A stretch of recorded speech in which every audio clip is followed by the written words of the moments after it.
T-minus 30 seconds.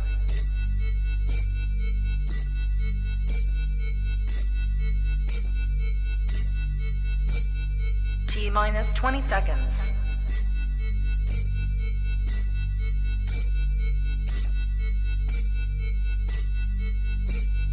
Ten, 9, 8, 7, 6, 5, 4, 3, 2, 1, 0.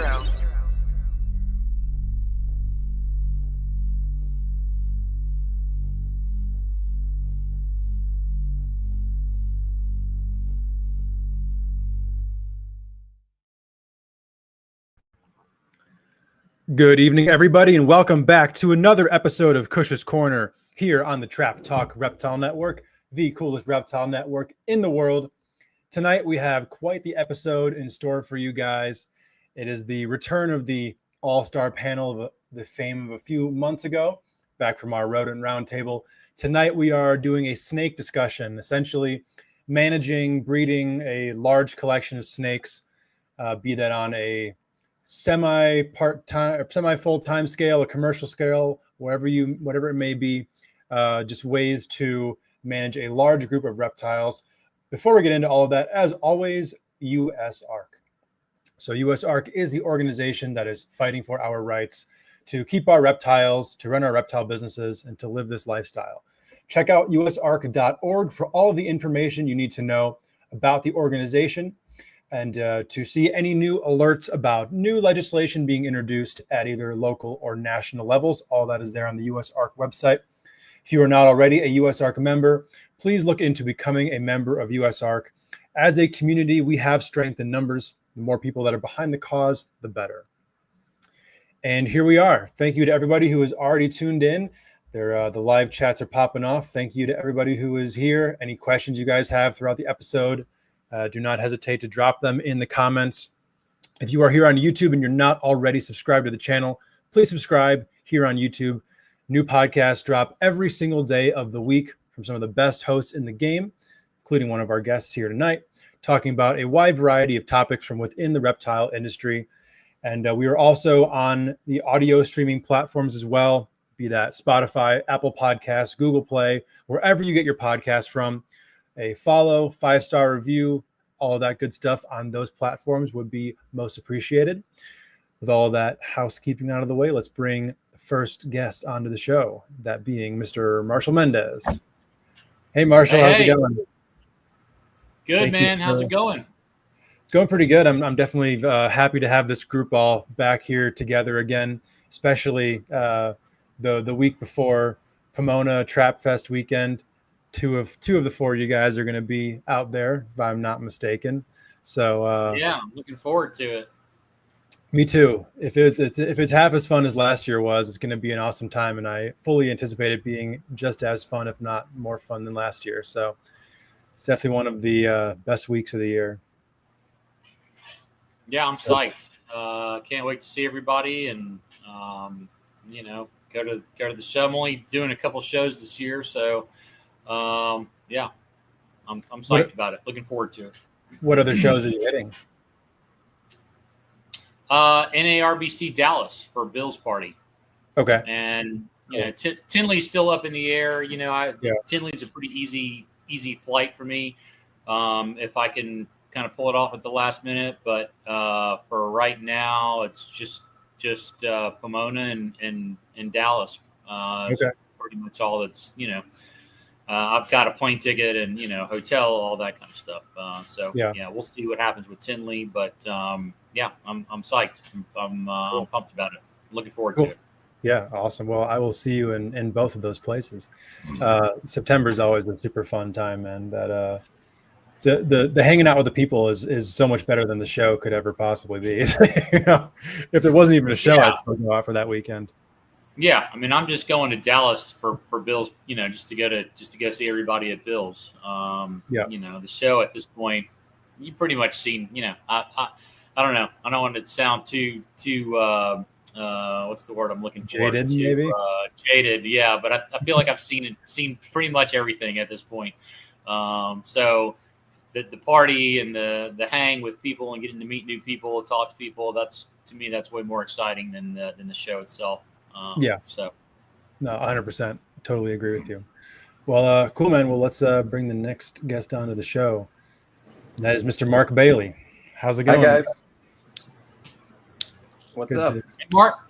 Hey, very glad to have you here tonight. Definitely excited for this episode. Right now, we're kind of letting Patrick finish his steak a little bit. This guy decided to start eating 2 full ribeyes right as we were going to go live on the podcast in typical Patrick fashion to kind of break the fourth wall a little bit.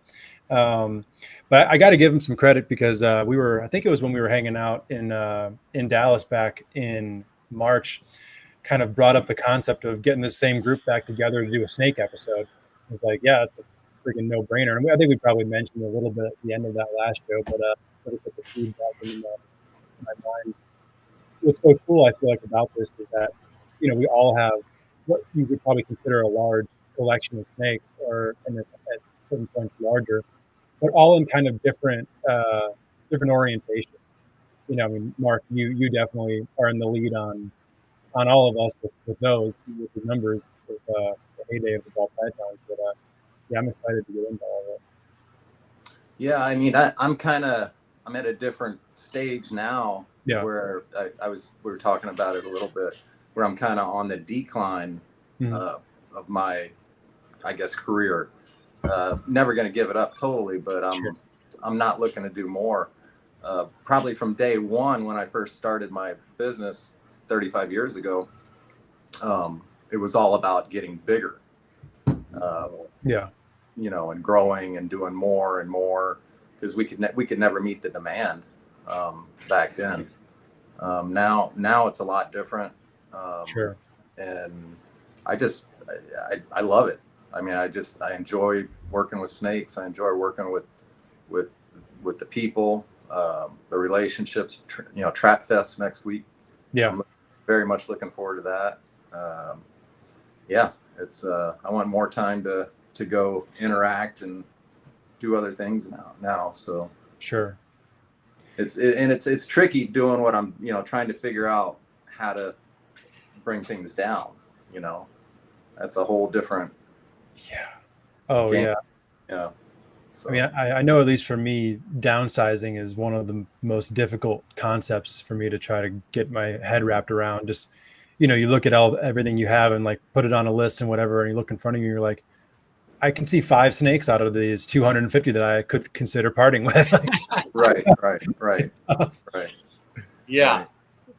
It's been a challenge for me, kind of phasing out of ball python world. And, it's like I'm getting to the point now where it was easy at first, like the bottom, whatever, you rank everything, right? And like the bottom 50% is pretty easy to get rid of. And then, now it's getting to where like, man, everyone like stings a little bit, when you put it in the box and send it out, Yeah. Yeah. No. I mean, it seems like that, as soon as it leaves, like for me, when they leave my hands and go with FedEx or whatever, it's almost like they become out of sight, out of mind, Yeah. It's I guess because I have so many others to focus on. And, but putting him in the box though. Right. Putting him in the box, putting him on MORPH market. Yeah. That's because there's a that's the tough part. Way. There's some of these you got their grandparents, and I mean you've been working the projects a long time. Yeah. And it may have been something that used to be worth a lot of money or something like that too, and things change and move on. But absolutely, that's how it goes. It's progression. Yeah. One thing it's really helped me with and being on the decline is what I do have, I'm able to put a lot more focus on. So sure. Because of that, I feel like I'm more productive with what I have. So, less is more. Yeah. So even go ahead, Marcial. Yeah. And I was just going to say, even going from, like, I think right now I'm probably sitting at about 130 individual animals, give or take 135, something like that. Like the amount of work that it takes to go from like 250, which is where I was at my max, to 150 or 130, man, it's like night and day. Like all of a sudden, like, oh, I have time to watch this game, or I have, like it only takes me, 2 hours instead of 4 hours to do rodents, or, but you guys know it's a labor of love. Nobody gets to this level, even though we're all kind of in different spots. We're all, but you ask the normal person on the street, hey, is 50 snakes a lot of snakes to have in your house? Like, well, that's a lot of snakes. So it's a, like you said it earlier, man, it's a lifestyle, and it kind of owns you. You just sure become it's kept me out of trouble. There's same. So many, Same. I'm very bored. Marcial makes bad decisions, so I'm so indebted to this industry and what it's done for me. I mean, it's put me in a position where I can retire. I still. I'm not, but I feel very fortunate about that and grateful. Yeah. I would not be in this position if I had any other. I didn't have an education. I didn't have anything on the cutting edge where I could make money. So this worked out really well. Yeah, absolutely. Well, let's bring on fourth and final for now. Kyle will be joining us at about the hour mark of the show, but stake in hand, Mr. Patrick Holmes. There he is. Guys, don't mind me. I'm not too far from being finished. And you said I decided to eat 2 big ass ribeyes for 5 minutes before the show. What happened today is I was supposed to be off work, and that ended up not happening. And I had a box coming in from Mr. Keith McPeak, and so I had to drive the opposite direction of my house to FedEx, which is like half an hour from my shop, and go pick up a snake, then make it back home in time to cook these steaks that I had already thawed out and eat them and join the show. So here we are. Amen. That's dedication. We're very happy you can make it. Oh, shoot. Well, all right. So I guess let's get into our first topic. Let Patrick have a few more bites of steak. Just as kind of like a baseline for our discussion, I kind of want to go around and just kind of get overviews of everyone's collections at the current moment. Marcial, we'll start with you. So numbers, and then kind of like just the overview species-wise. What do you have? What's the predominant? It doesn't have to be down to the exact number, but just a general idea. Yeah. So my collection right now is sitting at about 135. I've made a pretty conscious effort over the last 6 months to really thin it down. Really just, I've got some personal things coming up that are going to distract me from being able to, give everything full attention like I have the last couple of years, and have made just a decision to, kind of really focus on thinning things down. So I'm down from about 250 to probably 150 as far as species goes. I've got about maybe 6 different species, a couple of species of pythons, a couple of species of boas, and a couple of different colubrid species. So, production wise, I think the most, like last year I thinned ball pythons back pretty good bit. I think I only did about 10 pairings last year, but the previous 2 or 3 years I produced around 150 plus or minus babies, just ball pythons. Last year, I think it went down to probably about 50. And then I kind of supplemented that with the Trans-Pecos rat snakes, and I got about 30 or so of those. And then so far this year, I've hatched a couple of ball pythons, and I've hatched about 25 chondros. And then I've got some potential Amazon tree boa, gravid females, or a gravid female, or a pairing. I don't even know if she's gravid yet. She's kind of acting gravid, but I don't know. I haven't quite figured the Amazons out yet. And then it's getting to be the time to pair the Trans-Pecos rats up again. So I'll probably do at least, may not try to do 30 like I did last year, but if I could produce a clutch or two, that's kind of where I'm at this year, and like already starting to kind of think of the 2026 green tree python and emerald season. Sure. So that's where my focus is going to be going forward.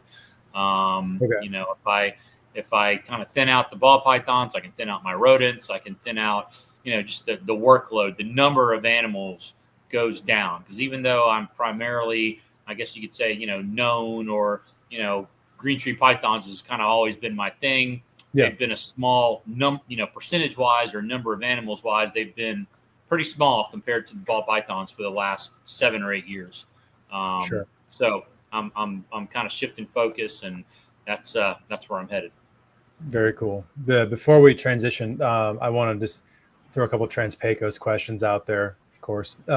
So you haven't started pairing yours up yet? You're about to soon? No, but it's time. Like last year, they started. I started pairing them in early June, so I'm running. Okay. I was on the fence whether I was going to do it or not, and I think I'm going to go ahead and go for it. But yeah, it's about 2 weeks later than last year. I paired them early. I'd never bred them before, so you know, I figured like most colubrids, you bring them out of hibernation, feed them, let them shed, and put them together. Well, I did that and got nothing.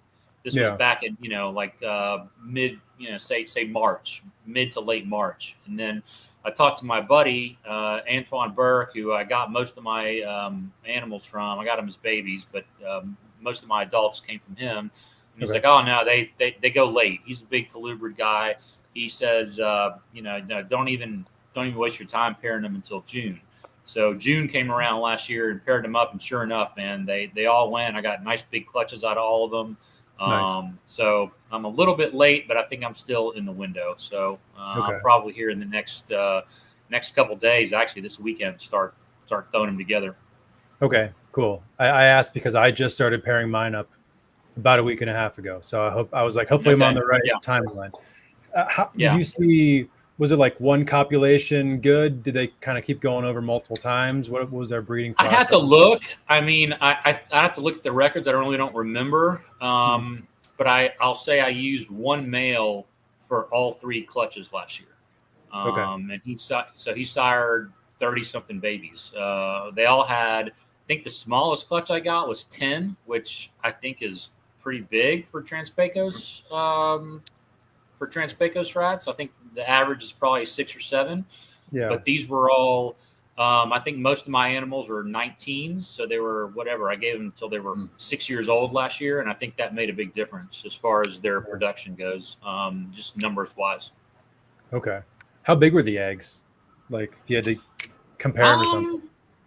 I would say typical colubrid. I mean, the only other colubrids I've produced in the past have been Mexican black king snakes, and I would say they were probably about the same from what I remember. A little bit different shape than a green tree python egg, you know, probably more elongated. But, you know, maybe slightly larger than a chondro egg, way smaller than, you know, ball python or anything like that. All right, cool. Good to know. Yeah, I like both of my females. When I paired them up, the male was like on them instantly. I didn't see any locks, but their tails were really close, and I wasn't just like staring at them the whole time. So hopefully they got it done. But yeah, they're such a cool colubrid, man. One of the coolest North American colubrids. Yeah, I really like them for sure. They're awesome snakes. For sure. Yeah, absolutely. Well, Marc, I'm going to transition over to you with that first question, just kind of the general overview of the current state of your collection. I have 200 ball pythons with 50 clutches coming, so that should be about 300 babies. And then we have about 12 partial, like Freedom Breeder style racks of rodents going. And that's the extent. Yep. Both mice and rats are comprising of that 12? Mice and rats, yeah. Oh, wow. Okay. Yeah, that's... So you probably still will have the most of anyone on this podcast tonight, but a fraction of what you used to be doing. Yeah. I mean, at the beginning, I was producing like 1,000 corn snakes a year, like somewhere around 500 milks and kings, leopard geckos, I think 1,000 leopard geckos. When bearded dragons came, we added 1,000 of those a year, and doing mice and rats at the same time. It was a lot of numbers, and then when the ball pythons came along, it's like, I'm doing that. That was a lot easier. Yeah, I did boas too. I did several different types of boas. That was really my passion back in the day, but shifted to ball pythons when the money started coming around. For sure. It just made sense. Yeah, 100%, especially back then. Yeah, we'll definitely get back around to that, kind of the next round of questions. I want to hit Patrick with this one first. Current state of the collection, general overview. You could go on forever, but let's, maybe make it like a little bit more shrunken in. Well, I can't I can't even list the species of vipers unless I write them down. But we'll start with the obvious thing, the green tree pythons. Some people think I only have green tree pythons, which is, I guess I get that or whatever. But interesting. Last time I counted chondros, and I don't remember how long ago this was. Couldn't tell you if it was before or after the last clutch I hatched or anything. But last time I counted chondros, I had 139. And then I keep scrub pythons. I've got Moluccans and Southerns and Barnecks, and I have Brettles pythons, a lot of Brettles pythons. I absolutely love those snakes. What other pythons do I have? Diamond pythons. I think that's it for the pythons. Then I have Amazon tree boas, emerald tree boas, Amazon basin emerald tree boas, Dominican boas, Jamaican boas. I think that's all the boas. And then with colubrids, I keep 3 types of mangrove snakes, divergens, gemicincta, and melanota. A whole bunch of those. I have the black Goniosoma jansenii, Sulawesi blacktail rat snakes. I think that's it for my Asian stuff. And then I keep some North American colubrids. I have Stillwater hypo bulls and Okatee corns and Texas ferrets rat snakes. I think, and the Mexican pine snakes, which have very quickly become one of my favorite snakes, period. Fucking incredible animals. I got a female from Jani. Yep. I worked with those when they first came into the country. Nice. Yeah, they're incredible. I got a female from Steven, and next thing I knew, I had 3 pairs. So y'all know how that goes. They're cool. They're super cool. I've always been really, really big on pits and North American rat snakes. I grew up catching Texas rat snakes, and rat snakes have just always been a huge thing, and the pits too. The first snake I ever paid for was a bull snake. But what else? And then the venomous stuff. I keep a lot of vipers, mostly arboreals. I think I have something like 23 different species of vipers. So just real quickly, I have a bunch of squams and a bunch of eyelash vipers, like all different colors. I have Wagler's vipers and I don't even know what we're going to call them now, but Sulawesi temple vipers, I guess, is good enough. The Tropidolaemus laticinctus that are probably just subambulatus. I have other Bothricus. I've got bicolor, and then Bothrops bilineatus, and Parias McGregori, and Craspidocephus malabaricus. Some of these things have common names. I have black purple spot vipers, and I have copperheads and rock rattlers and speckled rattlers and zabcan rattlers and gaboon vipers and rhino vipers and puff adders and probably a bunch of other arboreal shit that I'm forgetting right now. Yeah. I know there's probably a whole bunch of other arboreal vipers that just aren't coming to mind right now. How many snakes total roughly do you have? Last time it's kind of depressing when I count. So like right. Yeah. last time I counted 400. Yeah. Makes sense. Probably 400 with a lot of stuff cooking right now. It's that time of year. Ask me that question at the end of next month. It'll be a different answer. Right. And you work a full-time job? Yep. Yeah, I'm a lunatic. Yeah, that's tough. The problem that I have is that I push myself to limits that are like I have enough time to work my job and take care of my snakes and work out and eat and do dishes and laundry and whatever. It's when I want to go to a concert or want to leave town or don't feel like doing shit when I get home from work or whatever. I gave up all my friends, and all. I had none because I didn't want them to ask me for any favors. If I needed a favor, I paid whoever I asked to do that favor, so they, I wouldn't owe them in return. It's, it became my priority, and it's what I wanted to do, and it's obviously what you want to do. Yeah. Well, that's the issues that I have with doing all of that are going to be a major part of the subject matter of this podcast. So, Yep, absolutely. Yep. Well, I'll throw my little 2 cents in very quickly on it. I'm with some offspring sitting just above 250 right now. Total snakes, 40 species. I just looked, 40 species. Most, decent amount of scrub pythons, just over 100 right now. And then the next largest group are the venomous. It's a lot of scrub pythons, yeah. That's including babies? Yes. You're raising. Yeah. Okay. Yep. But I'd have to actually count, but I'm really fortunate now. The group is probably at least 2/3 captive bred, which is pretty cool. Considering that when I was first getting into scrub pythons, if one clutch was produced in the US in a year, that was big news. So with the barnecks are the majority, not the majority, but the largest percentage for one type of scrub. I have 40 right now, and I think I maybe have 4 or 5 that are wild caught. So, which is so cool. Yeah, and pretty diverse bloodlines in there too. Most of them I've produced, but anyway, to make haste with this, the next largest group are the venomous, mostly montane rattlesnakes, Southwest US, Mexico stuff. And then a few Central American palm vipers, and then my Mengshan vipers. It's about 80 individuals. And then the colubrids are the third group. The spilotes are my main focus, but numbers-wise, I probably have more Pituophis than spilotes at this point.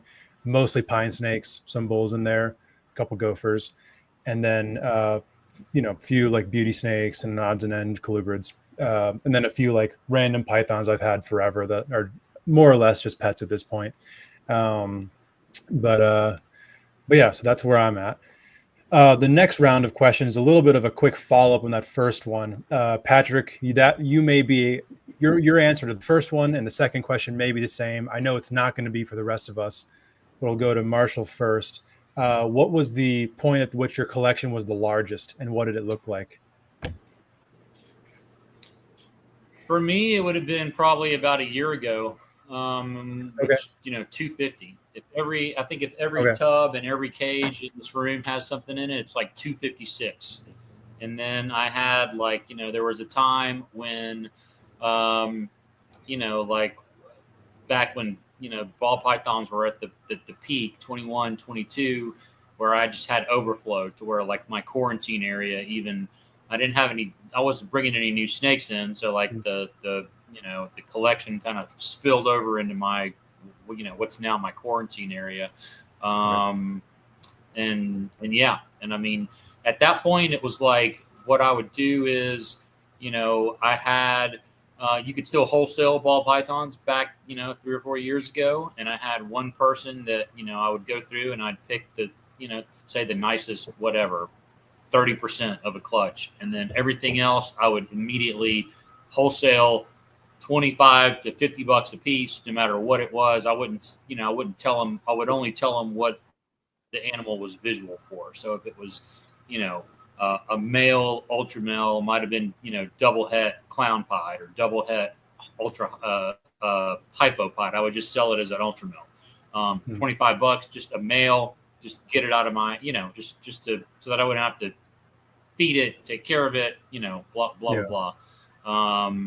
So for me, 250 was about the max, and, having a full-time job, and like, I don't think I would want more than that, because at that point, it started to feel more like work, to me. And, for me, I do this as an escape from work. It's like I mean, it is work because it's a part-time job. And like, even if you don't want to do it, you have to do it sometimes.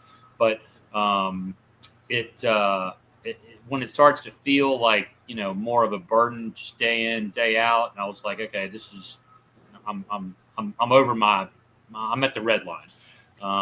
And so, like I said, it's been, even though it's been a little painful kind of packing some snakes in the box and shipping them off, I am thankful that, for the spare time. Because like I said, the difference between 250 and 150 is a lot. It's a lot of hours of your week that you get back. 100%. And for me, that's, that's big. If this was the only thing I did, it'd be a different story. 250 would be not enough. But, for somebody who's basically a small business, glorified hobbyist breeder, or, whatever you want to call it, boutique breeder, however, whatever term you want to use. That's about the max for me. Like I'm happy. I think if I can get it down to under 100 adult, like, under 100 adults is where I want to be. So was that 250 including offspring or 250 permanent collection? It was somewhere in the middle, because I really never got a count. Like when I was wholesaling 2/3 of a clutch, I never even logged those into my software. So like, I don't know exactly what the number was. Like the 250 was, okay, these are 250 snakes that I'm, planning to keep here for some amount of time. And, yes, some of them were for sale. But as far as like how many, it was a mix of babies and adults. And, if I count all the ones that were wholesaled, you add another 100 to that probably. So it could have been 350, but I knew that I had to get rid of them sooner than having to set them all up individually. So I would just, Makes sense. Definitely makes sense. All right. So Mark, you're going to probably blow all of our minds with your answer to this question, but during at the peak, what was it looking like? I mean, it really wasn't that big in comparison. I mean, there, you want to compare to like Bill Brandt. But early on, I think, back in the 90s when I was doing boas, colubrids, and king snakes and milk snakes, I was, we were doing 1,500 colubrids a year, 200 to 300 boas a year, all the mice and rats, leopard geckos, and then when bearded dragons came, we jumped on those, and we were doing, around that 1,000 mark number of those each year, and it worked really good because the majority of stuff went to pet shops back then. Okay. So, the way we would distribute them is, I mean, I'd be able to get rid of them out of the egg, or shortly thereafter. But they, we sold them in large quantities to distributors that would sell to pet shops, and that sort of thing. So it and that it doesn't really work that way now. So to work those numbers back then was a lot of work. I mean, you're just, stuff is just passing through so fast. And like we were talking earlier, when ball pythons came around, the small clutches, the little more difficult to breed, slower, the lot fewer numbers, it just, and good and big money. That lured me away from all the other stuff. Yeah. And what I decided that at that point was, well, from a production standpoint, numbers, I'll do, I'll just keep doing mice and rats. That'll be my numbers game. And ball pythons, I'll try to make some money with. And that was around, I think, 2000. And that shift, it was a difficult shift because I was building the ball python collection and then having to reduce the rest of the other collection. And that was really, really hard to do. I was really attached to my boas, and it didn't make sense at that point. They took up so much space, and the ball pythons were more, I got more bang for their buck in that amount of space. Sure. So yeah, it worked out good. We had employees, full workman's comp, health insurance, all that. The majority of that help went to the rodents. Yeah. I had one woman that helped me clean all the snakes, and she was with me for, well, she'll still come over and check things when I go out of town, but she started working for me probably 30 years ago. Wow. Yeah. I was able to maintain employees for a long time. I had another employee who was with me for 20 years and another one about 15. And wow. Everybody else was kind of a little bit shorter than that. Sure. But that's. And now you're able to handle things just you and your wife, or your Jill. Yeah, me and Jill, my girlfriend. Yeah, we're not married. We're not officially married, but okay. Maybe one day, Hopefully she heard that. I'll get some bonus points. So just the two of you guys are able to manage everything, the snakes, the rodents, kind of the whole operation now. Yep.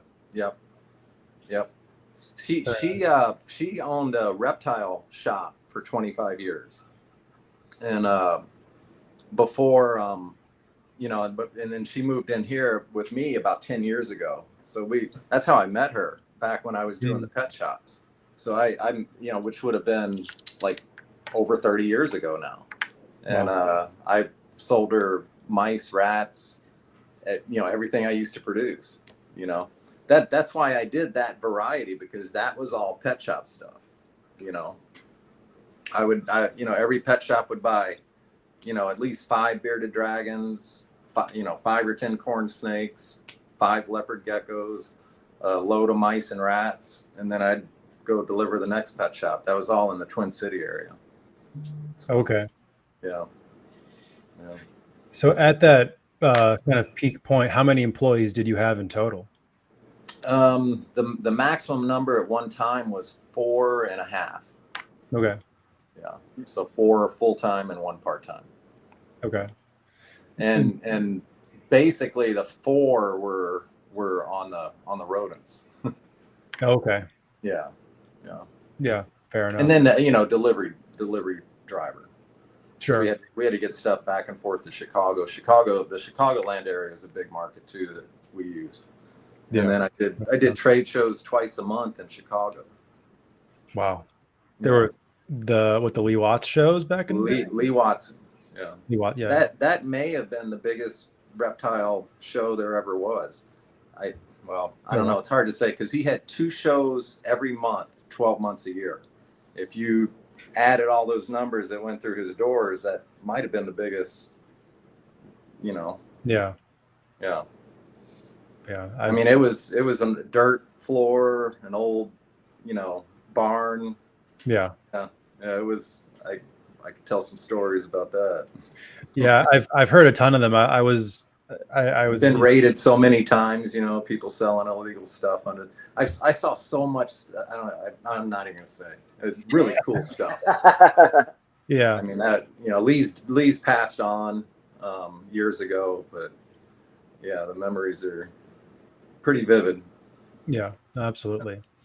So I have more questions, but I want to move on to Patrick to kind of keep it flowing. So Patrick, is your current state your largest number wise, or have you been even at a larger scale than this? In my collection, this is by far the most I've ever done in multiple different avenues. Like I could make a list of things that I've got going right now that are way crazier than anything that I ever did in the collection before. But this is not even close to like the biggest group of animals that I've maintained because I used to work for a wholesaler. Yeah. And also for the same family that owned some very large pet stores with very large reptile rooms and large numbers of animals across the entire store. And so I've had jobs where I maintained hundreds or thousands, like multiple thousands of animals every day. Yeah, that's pretty crazy. That's, I don't know, to just even kind of conceptualize that is wild. Yeah, I mean, we had a wholesale company that we dabbled in some small mammals and birds and exotic mammals, and we did a lot of hermit crabs. If we had less than 1,000 hermit crabs, we were like, oh shit, we got to order more hermit crabs. Like we literally moved just thousands and thousands and thousands of hermit crabs. But we were breeding hedgehogs and sugar gliders and some of the other like semi-exotic small mammals.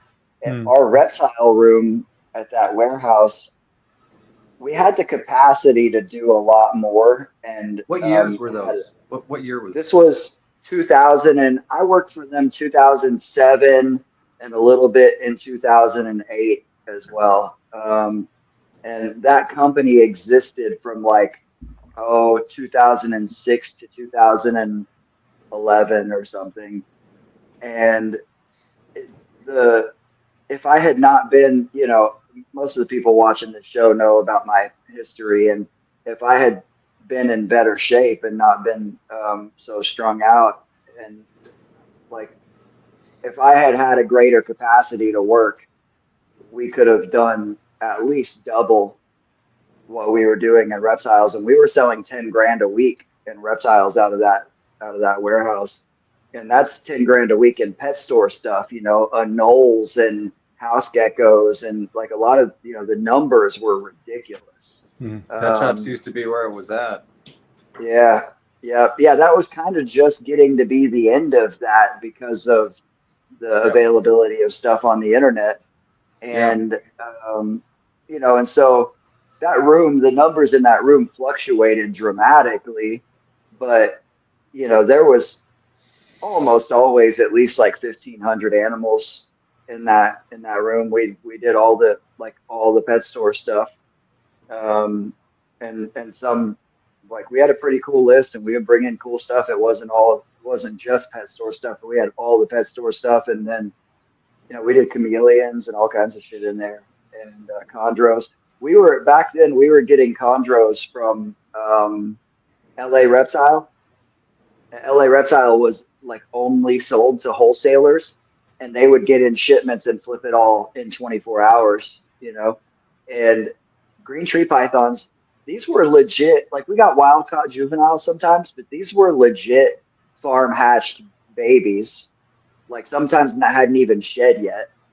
Wow. And they were $120 a piece, and you had to get 6 minimum, but they were $100 if you got 12 and $80 if you got 2 dozen or whatever. It was crazy how cheap the green trees were. That was around the time they were first setting up farms over there for green tree pythons, right? I would venture to say so, and I would also, being that it was very narrow seasonal thing, I would also venture to say that they were getting a lot of hatching a lot of eggs from wild caught gravid females, because it was it would be just a period. It would be just a couple, 3 shipments or something, just a period of several weeks or a couple months where we would just eat them all up. We'd get as many as we could. And that was my some of my first experiences with getting baby chondros to eat, and they didn't care. The guy who owned that, he didn't, like, they sold them no whether I got them to eat or not. You know, as soon as somebody ordered one off the list, they went out. Shipped so out. and I never lost one. Never lost a single one there because they were never there. They weren't there. Either. Yeah. And but yeah, and even the pet stores that I worked for the same family, we had a couple of different locations where we had massive reptile rooms. My first job was a pet store job in '94, and I started working at that pet shop in like '95, which was also the first year I ever hatched snakes. Next month will be 30 years since I hatched my first clutch of snakes. And that pet store, when I started working there, their reptile room was a cage full of iguanas in the bird room. And they opened up a new space specifically because I had started working part-time, and they got another guy named Sean that was working that knew reptiles. And we did so well with it that we moved, specifically because we were doing so well with the reptiles. And the pet store was kind of just generally taking off. We moved into a bigger location and built a ridiculous, probably nobody in Texas had a reptile room like that, like we did in that pet store. It was amazing. And so, you know, that was my base of like experience with keeping a lot of animals and keeping a huge number of species with all different requirements. And we didn't know shit about anything. We put fucking heat lights on everything and didn't have any internet and killed a whole bunch of stuff. And that was kind of like the way that I gained a lot of the experience that I have for large scale keeping was just trial and error and you know, just be like, here's your shit, figure it out. I had to do a lot of my own veterinary stuff and all of that. Yeah. Very cool indeed. I guess to hit mine real quick to round it out, the max for me was back when I was working with Forrest, and like my collection and his were in the same space, and it was insane. I think at the peak it was like over 500 animals and well over 100 species. You know, 100 to 150 of Bronia, and then I was still doing my leopard geckos. So there was about 100 leopard geckos, and you know, any you know, a lot of shit, crocodiles, fucking monitors, turtles. That was absolutely nuts. But yeah, I mean, since then it's been like a progressive shrinking, and I feel like I've kind of hit my point now of I'm not sure I could have a smaller collection than I do currently. I mean, I wouldn't want to. I guess I could theoretically if I had to, but I think I've hit a good point. So the next topic that I want to get into is kind of the groundwork of everything that kind of follows, and that is designing the space in which you are going to have your large collection of snakes. So again, I'll start with you, Marcial. What were kind of some of the things that you did to set up your space to like maximize, you know, productivity, breeding, etc., you know, in which to have all of your, you know, all your snakes? Well, I've been in this new place for about a little over 4 years now. And I mean, honestly, it was not the ideal snake room. Okay. I had to put a lot of work into it to make it, you know, to be like a decent snake room. But if you just wanted pure utility, the room that I came from was better. I mean, it was underground. It was a basement, way more temperature stable, not as many windows, you know, not as pleasant of a place to be as the room that I have now. Sure. Because I've got a lot of windows, but I don't have the control over things that I did in my other room. So, you know, there's a couple things that I think are you know, critical. You got to have a sink. You got to have water. You know, you've got to have, you know, the layout is, I spent the layout of this space. My last room was just a rectangle, right? So it was really easy to kind of lay things out. I had everything going around the perimeter, and then I had stuff in the middle. This new room is kind of odd shaped. It's, you know, it's bigger. It's about double what I had before, but one whole wall of it, one of the long walls, is all windows.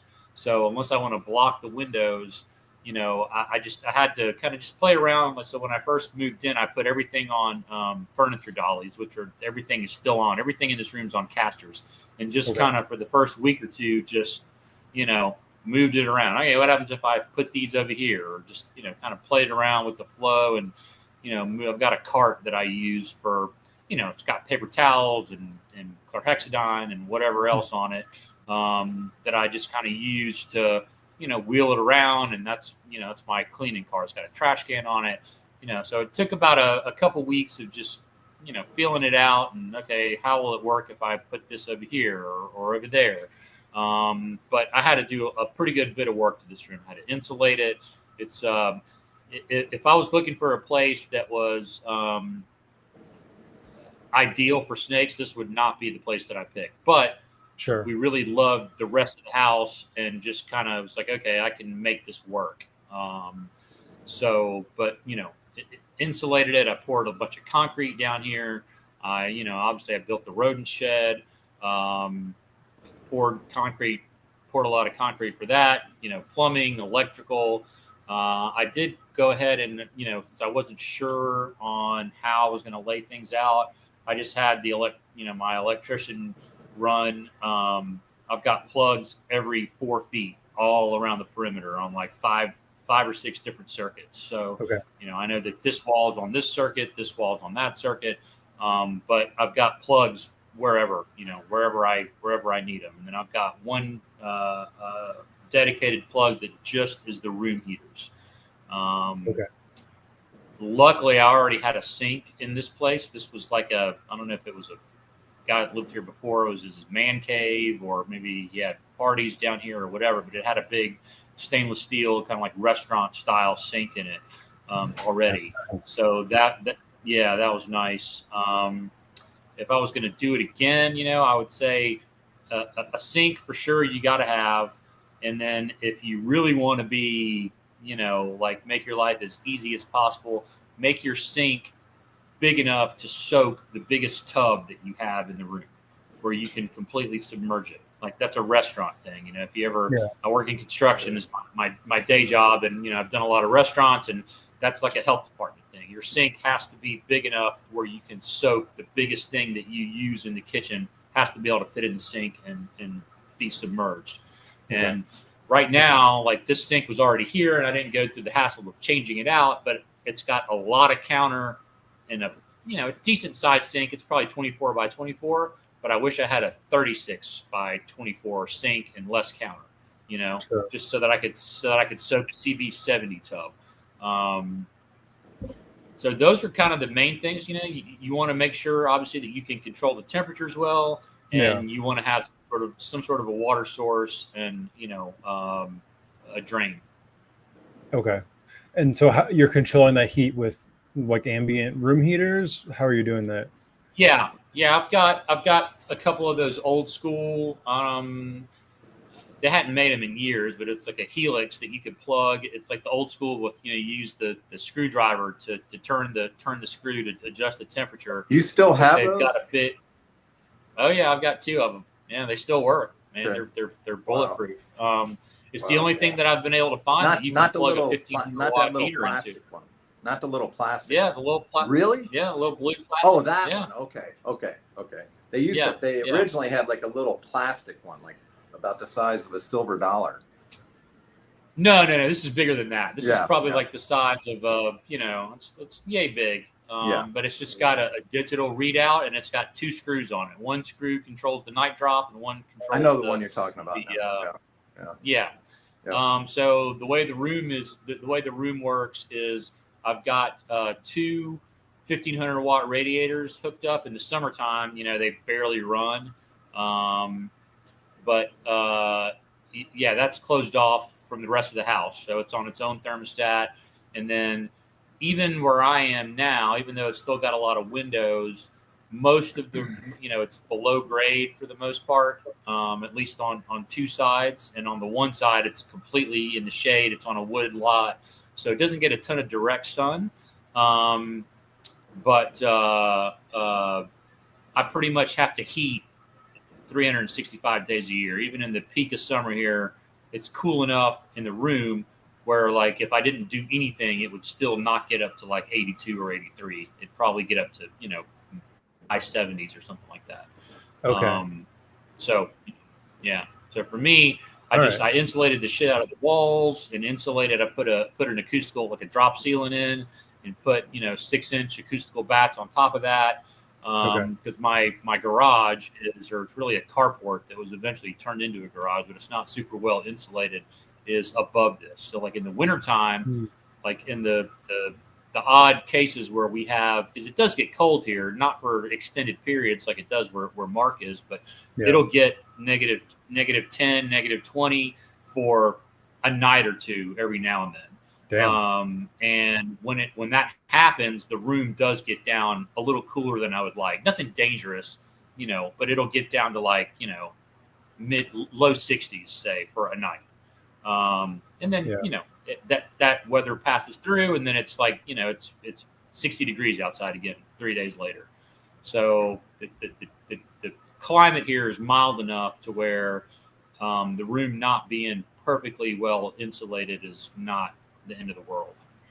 So when it gets that somewhere cold, like where Mark is, keep going. No, go ahead. I was just going to ask, when it gets that cold, somewhere like where Mark is, where it's where it stays that temperature for months at a time or weeks at a time, this room would not work for that climate. Yeah, but you only get that cold every few years, maybe. I mean, a day or two a year, maybe. A year. Okay. And some years not at all. Right. We'll get down into the teens pretty regularly. Right. But not. And minus 10 is only for like a snap, a day or two. Yep. Yeah. But since I've been in this house for 4 years, I mean, I've had 2 or 3 nights where it's been minus 10. Wow. So it like can get cold. I'm longer up on a mountain, so the wind is whips through here, and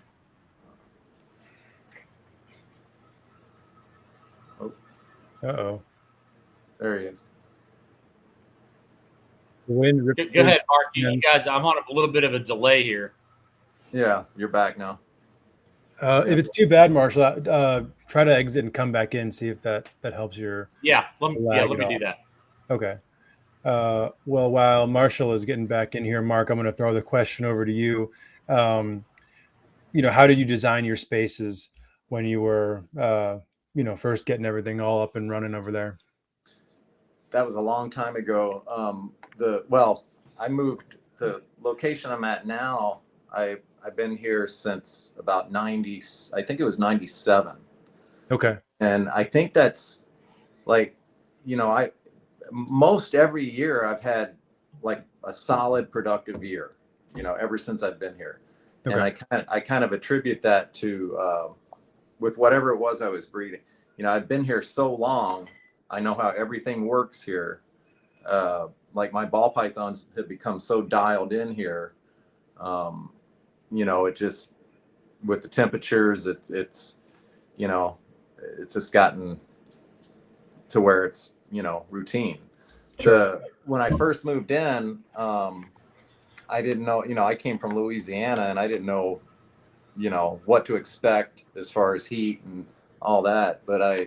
So I tried to set it up, and we, of course, back then we didn't have what we have now with the solar and batteries and all that kind of stuff. So where the snakes are, I set it up with a stove, a natural gas stove. I had to get natural gas ran here. It was on propane before I got here, and that natural gas was a lot cheaper. And I set this natural gas stove up that has a hydrostatic thermostat on. So even if the electricity went off, that heater would continue to run, because we'd get 30 below, 60, 70 degree below with the wind chill. You know, that's in the winter, and then in the summer we you know, we could get up to over 100 degrees with humidity. So have to be able to handle both of those extremes. The the cold though, you know, my backup to my backup to my backup was firewood. I had a wood stove that I could burn. I could keep the house still warm enough if everything else failed. And you know, you wouldn't think that you would run out of natural gas in the winter in Minnesota in the United States, but about 7 or 8 years ago, the town about 10 miles north of me, they had about 100 homes ran out of natural gas. The utility company, they did an investigation. I don't know what happened, but there's just no excuse. And all those people, they had to move into like a hotel type situation. The utility company paid for that, but and had to pay the expenses of the homes that water pipes bust and all those problems, so. Wow. It's, you have to plan for everything. Sure. So that, and Marshall, you're talking about it. I think that's one thing that I forgot to say earlier, but he froze up again. You brought up was the backup for the backup is the generator. The generator, having a generator has saved me so many times. When I first moved here from Florida, that's the first thing I did in the last place where I lived is I had a generator installed, and it never really, for here it saved me more in the summertime really than in the winter, as far as just keeping the incubator running. Yeah. Yep. Same here. I've never had it to where it like kept the heat on, but it kept the power on. Yeah. The summer storms will knock you out. Yeah. Yeah. Yeah. We don't lose power too often in the winter, but it can happen for sure. Trees, you get ice storms and trees, can fall on power lines and all that. But that natural gas heater that requires no electricity to run, I feel pretty solid about that, Yeah. And that's worked out good. The rodents, the way we used to run the rodents is I probably didn't have to worry about heat for them anyway, because they put off so much heat. Yeah. But I got big overhead heaters for those, and there was never a problem there. The summer was always tricky with the rodents. We use air conditioning. And as far as standby generators, I'm on my third one. They seem to have like a 10 or 11 year shelf life. And then they something goes wrong with them. So I'm on the third one of those, and they every couple of years, I had one run like 3 days in a straight one time. Yeah. Jeez. That's stressful. What BTU size are these generators? Mine's like a 25K. Okay. And it runs everything on the property. That's what mine is, 24, I think. Yeah. Okay. Same. Runs everything. And mine goes off of natural gas. Okay. So, yeah. It's hard lined natural gas. Yeah. Yeah. The power, the gas company had to come put a bigger power meter in and all that kind of stuff when I originally did it. Okay. Yeah. Yeah, that's super nice. And it like runs itself once a week on its own. I have a maintenance plan with it. They come out once a year to do everything to it. Okay.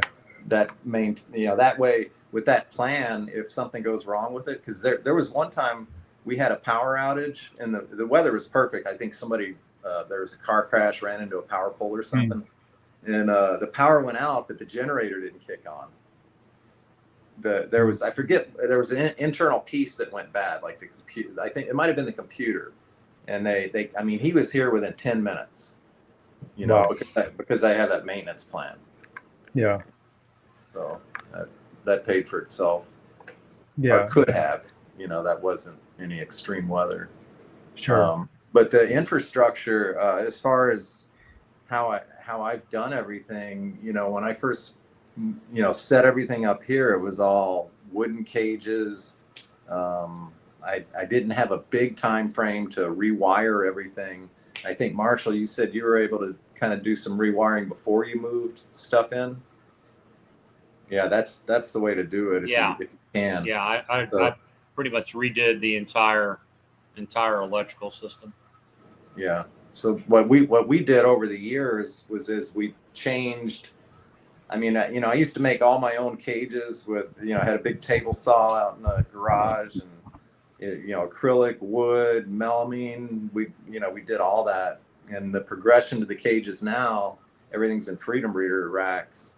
You know, we've changed infrastructure constantly. It's just an ongoing deal, you know. Even today, you know, as I'm downsizing, I moved a big rack out this weekend, created some more space. So, you know, we got to kind of redo that area and kind of, you know, utilize that for something else. So, sure. Okay. Very cool. Well, Patrick, now I'll shoot this one over to you to round out the topic. I feel like you're in a little bit of a different boat than these guys. So what's your process like getting everything kind of dialed in over there? So when I moved into this house, I live in a duplex, and it's a rental. And I had looked at a lot of places, and when I checked this place out, you know, it's got concrete floors. I love that. And this side is 3 bedrooms, and 2 of them are upstairs. And when I met the guy here and realized that he was the owner and not just, you know, I'd bumped into a lot of, like, you know, the companies that people are used to rent their places out for them. Sure. And that was a big problem for me because of pet policies and because of my criminal history. You know, my record was messing me up with that. And you know, the reasons to some people will be obvious, but when you're looking for a rental, they actually look at drug crimes as worse than like some apartments will rent to a sex offender before they'll rent to somebody that has drug convictions. So, wow. Anyways, when I met this guy, he's super cool. Was willing to give me a chance with all of that stuff, but also it was mandatory to me that I had somebody that was going to be cool with me having a shitload of snakes in the house. I did not want to be. I have friends that like hide their collections from their landlords and stuff, and I have zero desire to do that. And so we had that discussion, and I paid a bigger pet deposit than what somebody might normally ask or whatever. But he was fascinated by the idea. He comes over and looks at stuff. Like he's just fascinated by it. So that was a plus. And then it turned out that my neighbors in the duplex were really cool. And Quinn used to keep snakes. He was one of those, hey, you know, he finds out I have snakes. He's like, oh yeah, I used to have 2 ball pythons, kind of thing. He's probably listening right now. But I fortunately didn't seem to be too much dismay with his wife, but he quickly started getting snakes again. And I gave him a baby Brettles python that was the only one I've ever hatched out that was a pain in the ass. And of course, the day he moved it over there, it turned into a monster feeder. But now he's doing Amazons. He got a couple from Marcial, a couple nice red ones from Marcial. Oh, cool. And he lives in Mississippi now. But Quinn, Stephen, you were here when I only had this side, and you saw. Yeah. I mean, I had what 20 adult chondros in my bedroom, and then I had like the Brettles and Gaboons and stuff like that in the living room, I think, yeah. And Mangshan Viper in the bathroom, and you were pissed because I forgot to show it to you. I forgot to show you. You did forget. Mangshan in my bathroom. And then the two upstairs rooms, was still the baby room, and there was lots of venomous stuff in both of those rooms. And when Quinn told me he was moving out, my first thought was, man, what kind of fucked up neighbors am I going to get? And then my immediate thought after that was, I'm not getting any fucking neighbors. And I texted Victor, and I'm like, look, bro, I'm going to move into this side too, and it's just going to be all snakes. And he's like, awesome. So I rented the other side of the duplex, and that's the snake house. And then, this side, my side is still the snake house too. My snakes just allow me to live in a small corner of it. And Stephen has also seen the updated version. Yes. And currently the only snakes in my bedroom, I may change this pretty soon, but currently the only snakes in my bedroom are all three of my cooler incubators are in there, not because I want them to be, just because that's the most stable temperature in the house is in my bedroom. And the snake side, so upstairs, one room is all 6 and 15 quart racks.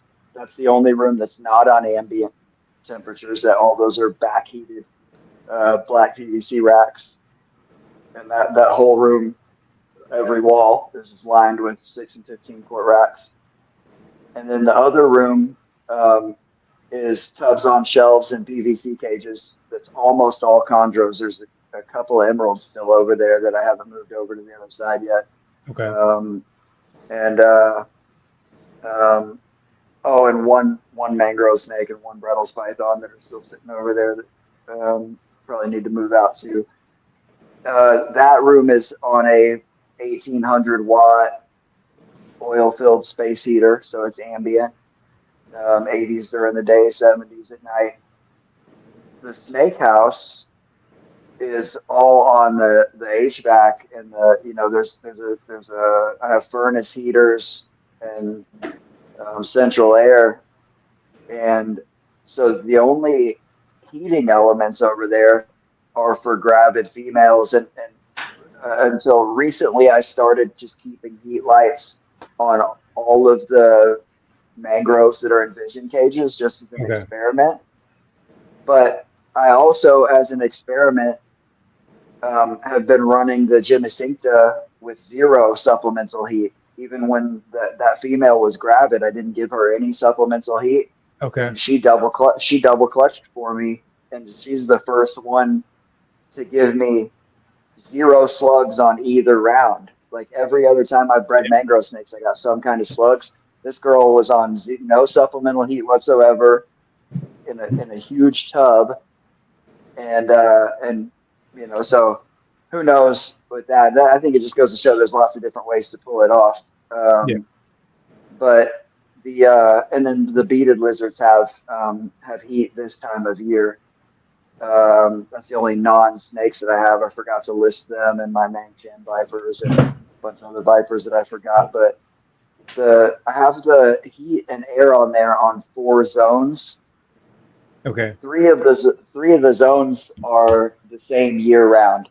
It goes from 80 degrees in the morning to 83 in the afternoon, and 83 gets that house to anywhere from 81 to 85, depending on where you are in the house. Okay. But most of the spots are like 82 to 84 degrees, just either side of 80 or 83. And then in the evening setting, it drops down to 78. And then the only one that's variable is that from like September through March, I keep the nighttime setting on 72. And the rest of the year, it's on 75. So I just have that slight night drop during the cooler months.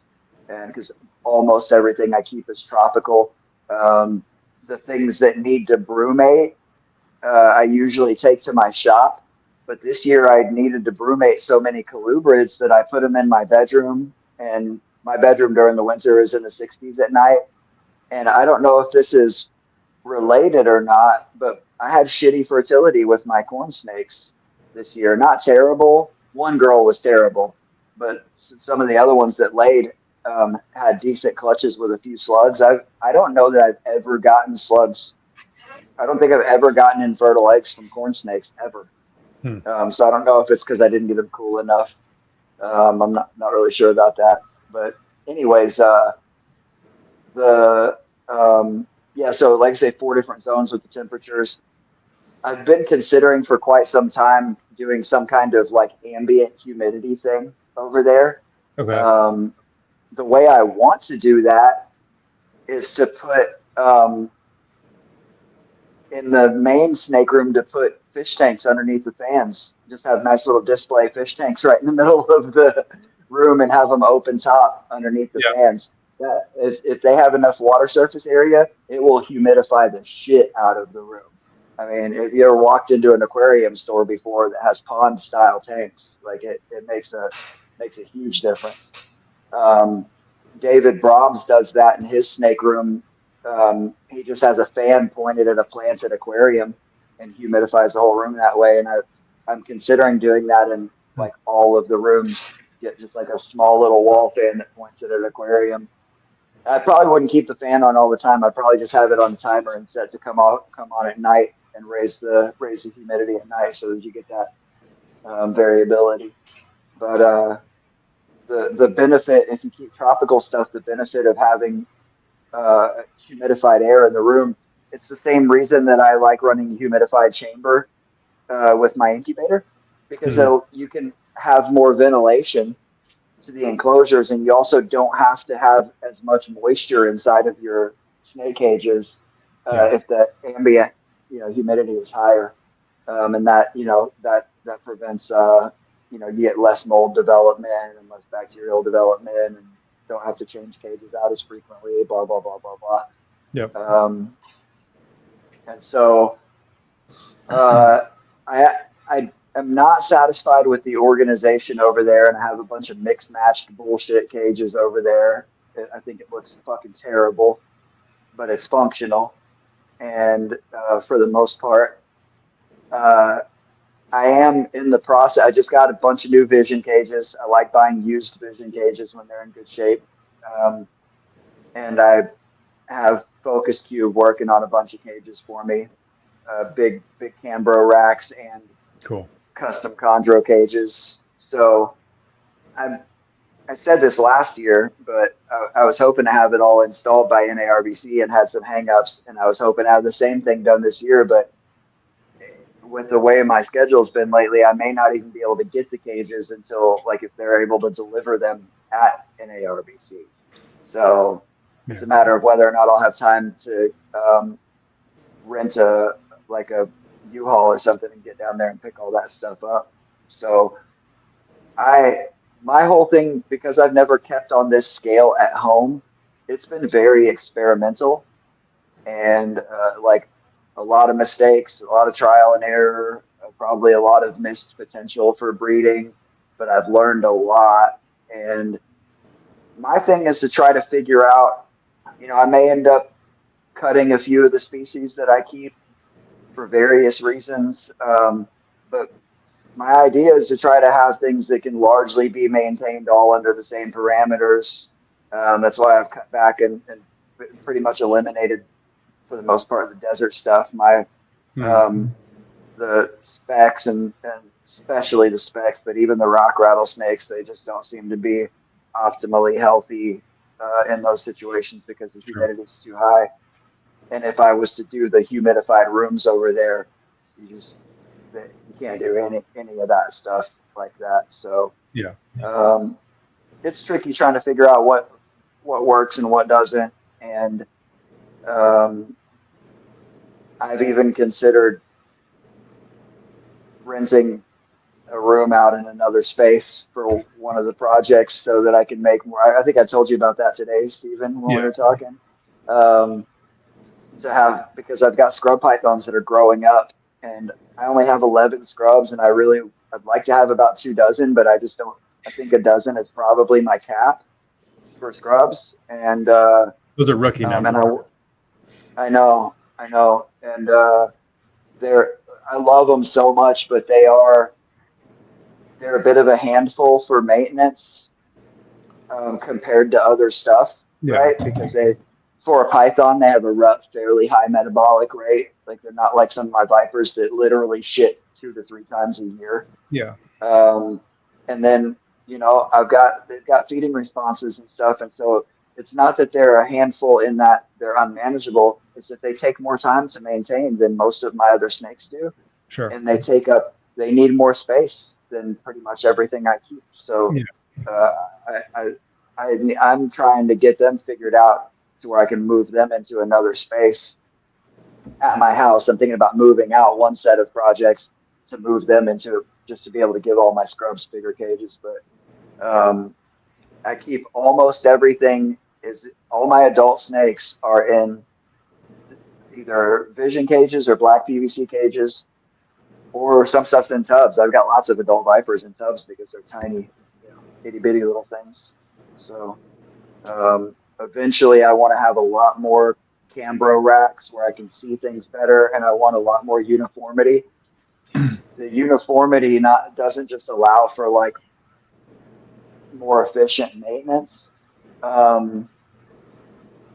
When I appreciate the space more, I feel better about being in there, and I want to be in there more. And it's less of a chore, and it's more enjoyable, and all of that, better visibility and better efficiency, and all of that translates to better care and better production. Like it's all just a win-win-win, right? So 100%. that's my short-term, long-term goal is to have a lot more uniformity, but also a space that I'm proud of and that I can show off. I don't like the way that it looks. I know, and you've been over. It looks a lot better than I'm sure you've been in other spaces that are fucking wreck compared to my place, and I think my place is a wreck. But for sure, you know, again, if it might, you know, everything that I have over there, it works well, but I just want it to be prettier and more uniform.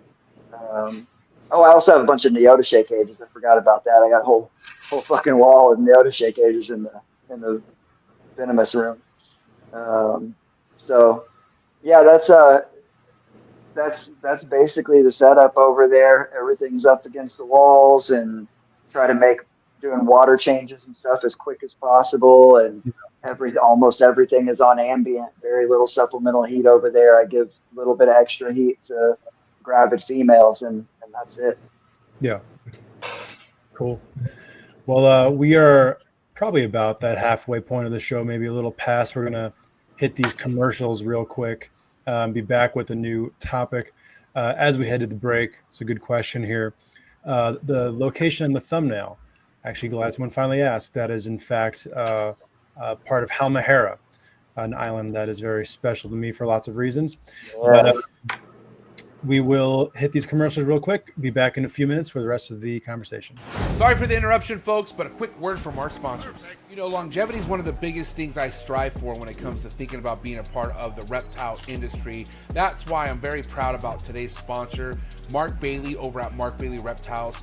40 plus years, full-time reptile keeper, enthusiast. This guy, you can catch all his amazing ball python projects on MORPH Market. So make sure you head over to MORPH Market, and that's Marc Bailey Reptiles on MORPH Market. See what he has available currently. And I gotta tell you one thing, he's one of the biggest and most respected ball python breeders we have today in the ball python game. So shout out to Marc Bailey over at Marc Bailey Reptiles. Thank you for all the support. And again, make sure you head over to his account on MORPH Market, see what he has available. Thank you so much, Marc Bailey over at Marc Bailey Reptiles. If you want to be organized, if you want to be cutting edge in the ball python game, then you don't want to miss this. Shout out to today's sponsor, and that's Clutch, #1 ball python organization app in the game. No better place to start off than by using this app. Clutch is an organization app that helps you organize all your ball python projects. It also helps your peers and your fellow community members look at what you possibly have coming for the upcoming ball python season, what you have currently available on MORPH Market. It's so awesome to be ahead of the game by using organization app like Clutch. Thank you so much, the entire Clutch team, amazing team over at Clutch. If I were you, I would head over to Clutch's Instagram account, and I would also head over to their website, try it out, see how it works for you, but especially if you're just now coming into this, before you build your reptile collection, I would do it organized, and I would do it with Clutch. Thank you, Clutch, for being so amazing. Excited to hear what Clutch has to bring in the near future. Chee. Sorry for the interruption, folks, but a quick word from our sponsors. One of the things I love the most about the reptile world is reptile businesses that are family oriented. I love the Rice Reptile family. Rice Reptiles have made quite the name for themselves over the last couple of years, rebranding themselves and also bringing amazing cutting edge, front of the line ball python projects that you must check out. Again, make sure you head over to their website, ricereptiles.net, Rice Family Reptiles on IG, to give them a follow, see what they have coming out. You can catch them vending at all major NARBC shows, Southeast Reptile Expo. A lot of great stuff coming from this family. So again, thank you so much, Billy, Don, over at Rice Reptiles. If you're in the ball python game in 2025, you know what you should be doing with your sheds, and that's turning them in to get them tested. That's right, no more POS hets, no more 66% hets. We can find out directly through today's sponsor, and that sponsor is Rare Genetic Inc. Thank you so much, Ben and Sean over at Rare Genetic Inc. Head over to their website, raregeneticinc.com, and head over to their YouTube channel and make sure you subscribe to their YouTube channel. They put out a video every Wednesday to update you guys on new current events over at RGI. But I got to tell you right now, very excited to continue my partnership over at Rare Genetic Inc. Head over to their Instagram account. Make sure you follow them on Instagram, subscribe, hit that notification bell on their YouTube channel. That way you're current on new announcements and anything that they got to update you with. Again, thank you so much, Rare Genetic Inc. RGI, you guys are the best student in the game. All righty, everybody, we are back. Unfortunately, turns out Kyle will not be able to make it to the show tonight. He was traveling. Yeah, he was traveling his connecting flight got delayed, so he was supposed to be joining us around 8, but all that means is that we're gonna have to do a one-on-one show here in the near future to and that's been far overdue anyway. Yeah. Well, so I have a question though. I asked this on your Facebook page, but I haven't been back on to see if you answered it. Why in the fuck in the thumbnail is Kyle frying a turkey? Well, because that was on Thanksgiving a couple years ago, and I needed a picture of Kyle for the thumbnail, and I had a good picture of Kyle, so I used it. So it's a good fucking picture, man. I love that thumbnail. Fucking Kyle frying a turkey, and I assumed your background picture there was in somewhere in Indonesia. But yeah, that's awesome. Yeah. That sucks, man. Kyle's a rock star, man. So is he not going to make it? No, he's traveling today and was supposed to be back to be on the show by I guess 8 Mountain Time, but his connecting flight got delayed, so so he may still be stuck in Dallas. He may finally be on his way to El Paso, but yeah, either way. So he's been in Alaska, right? Yep. That's wild. He's a world traveler. That he is. Kyle Vargas. That he absolutely is. So he's always somewhere new. I have to admit I was a little bit surprised when I saw that though, because I'm like, bro, there ain't no fucking snakes up there. What are you doing up there? Must be fishing. Yeah, he does some fishing. Yep, I would assume fishing. I believe he told me that. Yeah, some fishing was going on that trip. So, but yeah. I mean, I guess bears and shit are cool too. Yeah, bears are neat. I guess. Had one on my porch last summer. Wow. Yeah, black bear. Nice. It was right out this window here. It snatched down the bird feeder, and it had like some suet in it, cayenne pepper suet, so keep the squirrels from getting it.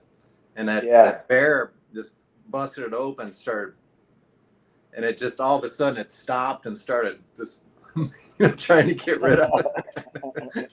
And then he left. Wow. Yeah. Yeah. We had I don't know what the closest sighting to my house is, but just real recently, last couple of weeks, there was a black bear at a gas station like an hour away from here.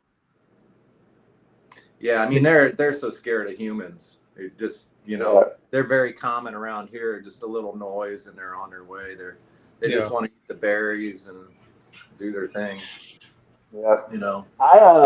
I have a question really quick for Mark and Marshall.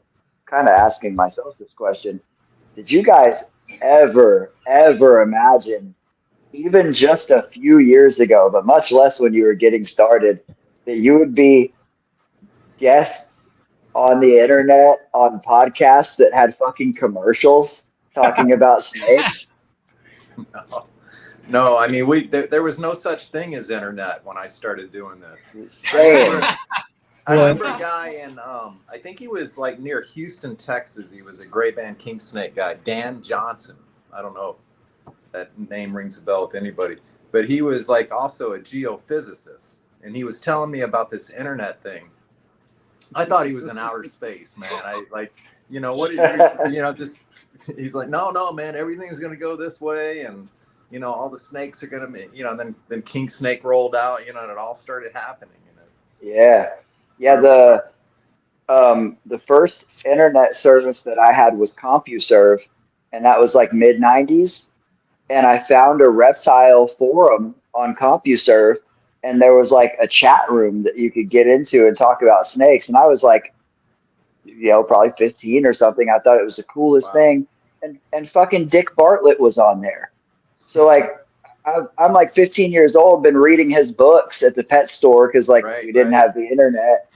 And like, I'm like, oh my God, I can get on my computer and just fucking hang out and talk to Dick Bartlett in a chat room. Like it just blew my fucking mind. No, we'd have to mail off for a price list and send SASE for the price list. There was no looking at pictures before you bought a snake. I mean, you could, but you had to wait and send money. Yeah, or pay for them. Yeah, pay for the pictures. Get Polaroids in an envelope. Yeah, your fucking mailbox. Yeah. Yeah, I've been around just long enough to have done a little bit of that, man. I used to just drool waiting on my Glades Herp and Crutchfield Enterprises price list to show up in my mailbox. Yeah, all the Florida ones. Yeah. I used to get one from Lloyd Lemke. To answer your original question, sorry, Marshall. I kind of look at doing the pod. That's okay. No, I think I'm still on a bit of a delay. My internet's acting screwy. Shocker.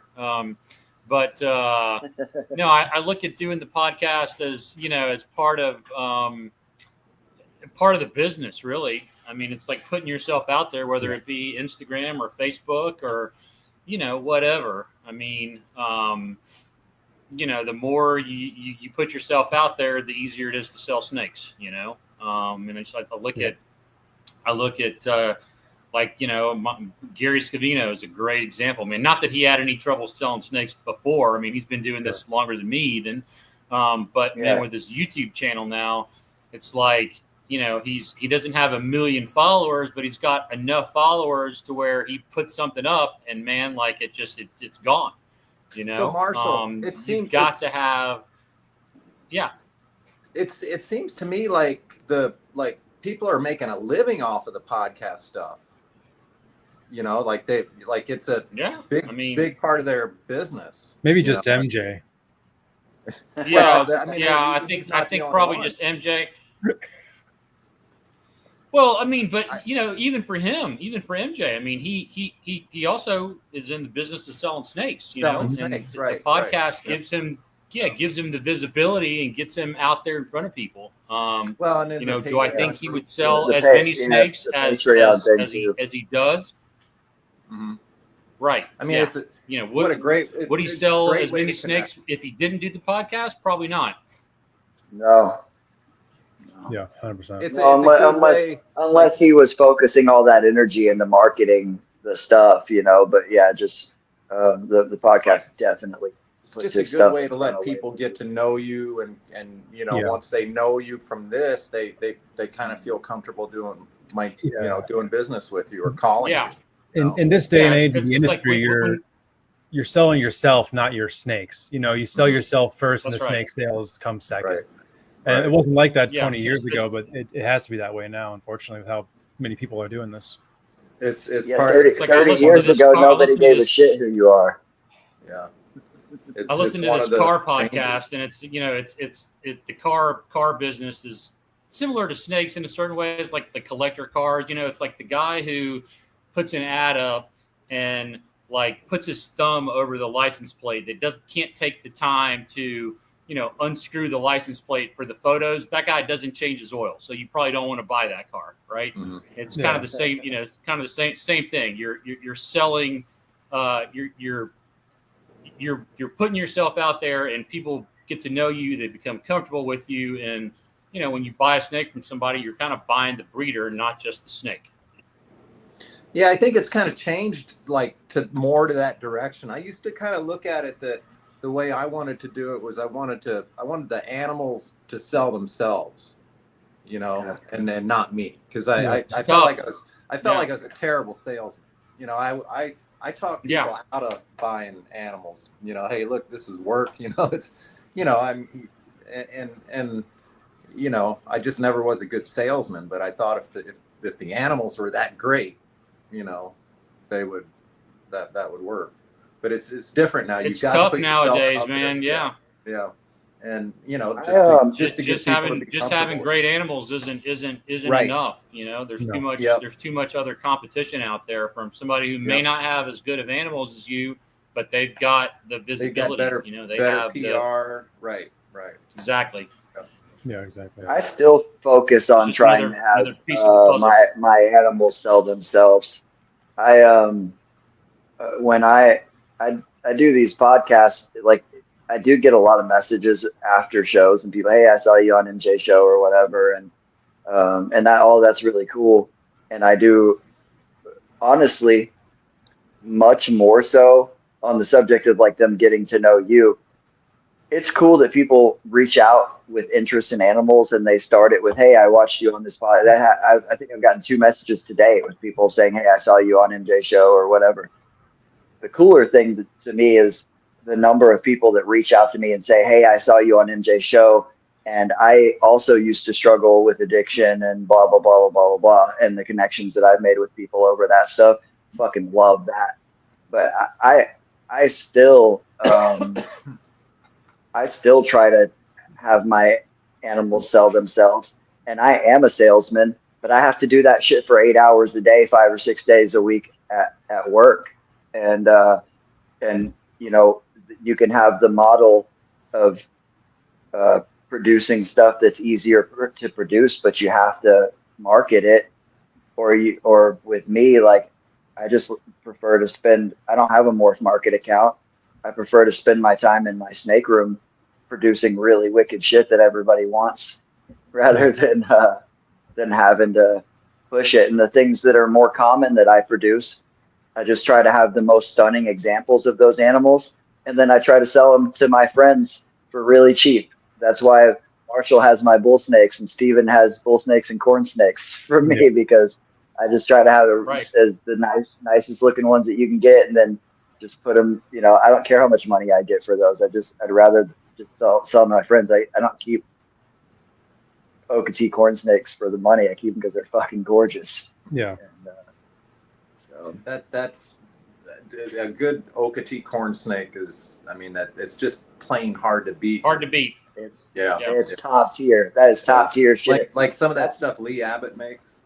Yeah, I have Abbott line and German line OKTs, and they're just phenomenal snakes, and they're super easy to keep and really easy to breed, and just everything's cool about them. And then the bull snakes are everybody's garbage disposals, and eating all the extra stuff. I heard somebody on a podcast the other night talking about black pine snakes, and it just, the hair on my arm started going up. The real, they'd only lay a few eggs, and they're ginormous babies, and out of the egg, they're eating adult mice. And I had some of those back in the early 90s. And I miss the Pituophis. Those are some of my favorite. That's such a cool genus. Just their behaviors and their, they're a lot. Like I wouldn't want 100 of them, but a pair. Bull snakes live around. I live in bull snake territory, so there was during the spring I've got some areas where I go find them. One morning we found 6 pairs breeding. Wow! In a matter of about an hour and a half. Wow, that's so cool. Yeah. I've been the same fields ever since I've been here for 27, 28 years. So I know where they are, and all Western hog is the same way, Yeah. That's so cool. And are they considered bull snakes up there where you are, or are they pine snakes? They're bull I don't know the difference. Yeah, they're bull snakes. Okay. Yeah. They're the pine snakes are you got the northern pines. They're the northeastern part of the country. Southern pine snakes, southeastern part of the country. Louisiana pine snakes. In fact, they did I think the Audubon Zoo in New Orleans did a project to revitalize some of the long needle pine nose area near Alexandria, Louisiana, where Louisiana pine snakes used to flourish.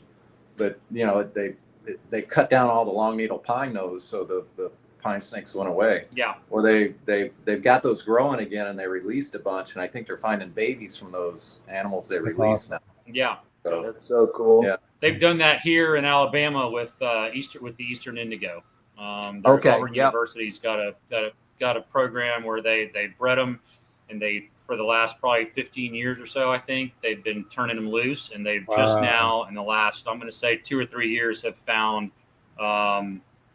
untagged babies, which tells you that they're reproducing. That's amazing.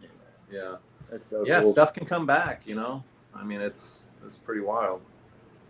Well, bull snakes aren't going anywhere. They inhabit a massive percentage of the Western United States. They're from Canada to Mexico, and just I think pretty much every animal on the planet is in decline every year. I know that the bird numbers are. I'm sure I was just talking to the neighbor the other day where I live. We used to have painted turtles everywhere. You'd see it, in the spring when they're laying their eggs, you'd see a slaughter on the highway. You don't see that anymore because they killed them all. They're very few and far between, that's the same with everything across the country and world. I know. After the apocalypse, it'll be nothing but bull snakes and invasive rat species. I don't know, man. I've got a family of red fox living under one of my buildings. Nice. And last week the neighbor called, and there was a barred owl on the ground, and I've got a pair of barred owls that have been on my property and his property for over a decade. They have babies every year. They had 2 babies this year, and the fox got one of the babies. It was still alive, and he had called the Raptor Center, and the Raptor Center is a big raptor thing down at the University of Minnesota, which is over an hour from where I live. They had somebody at his house to pick up that bird in 10 minutes.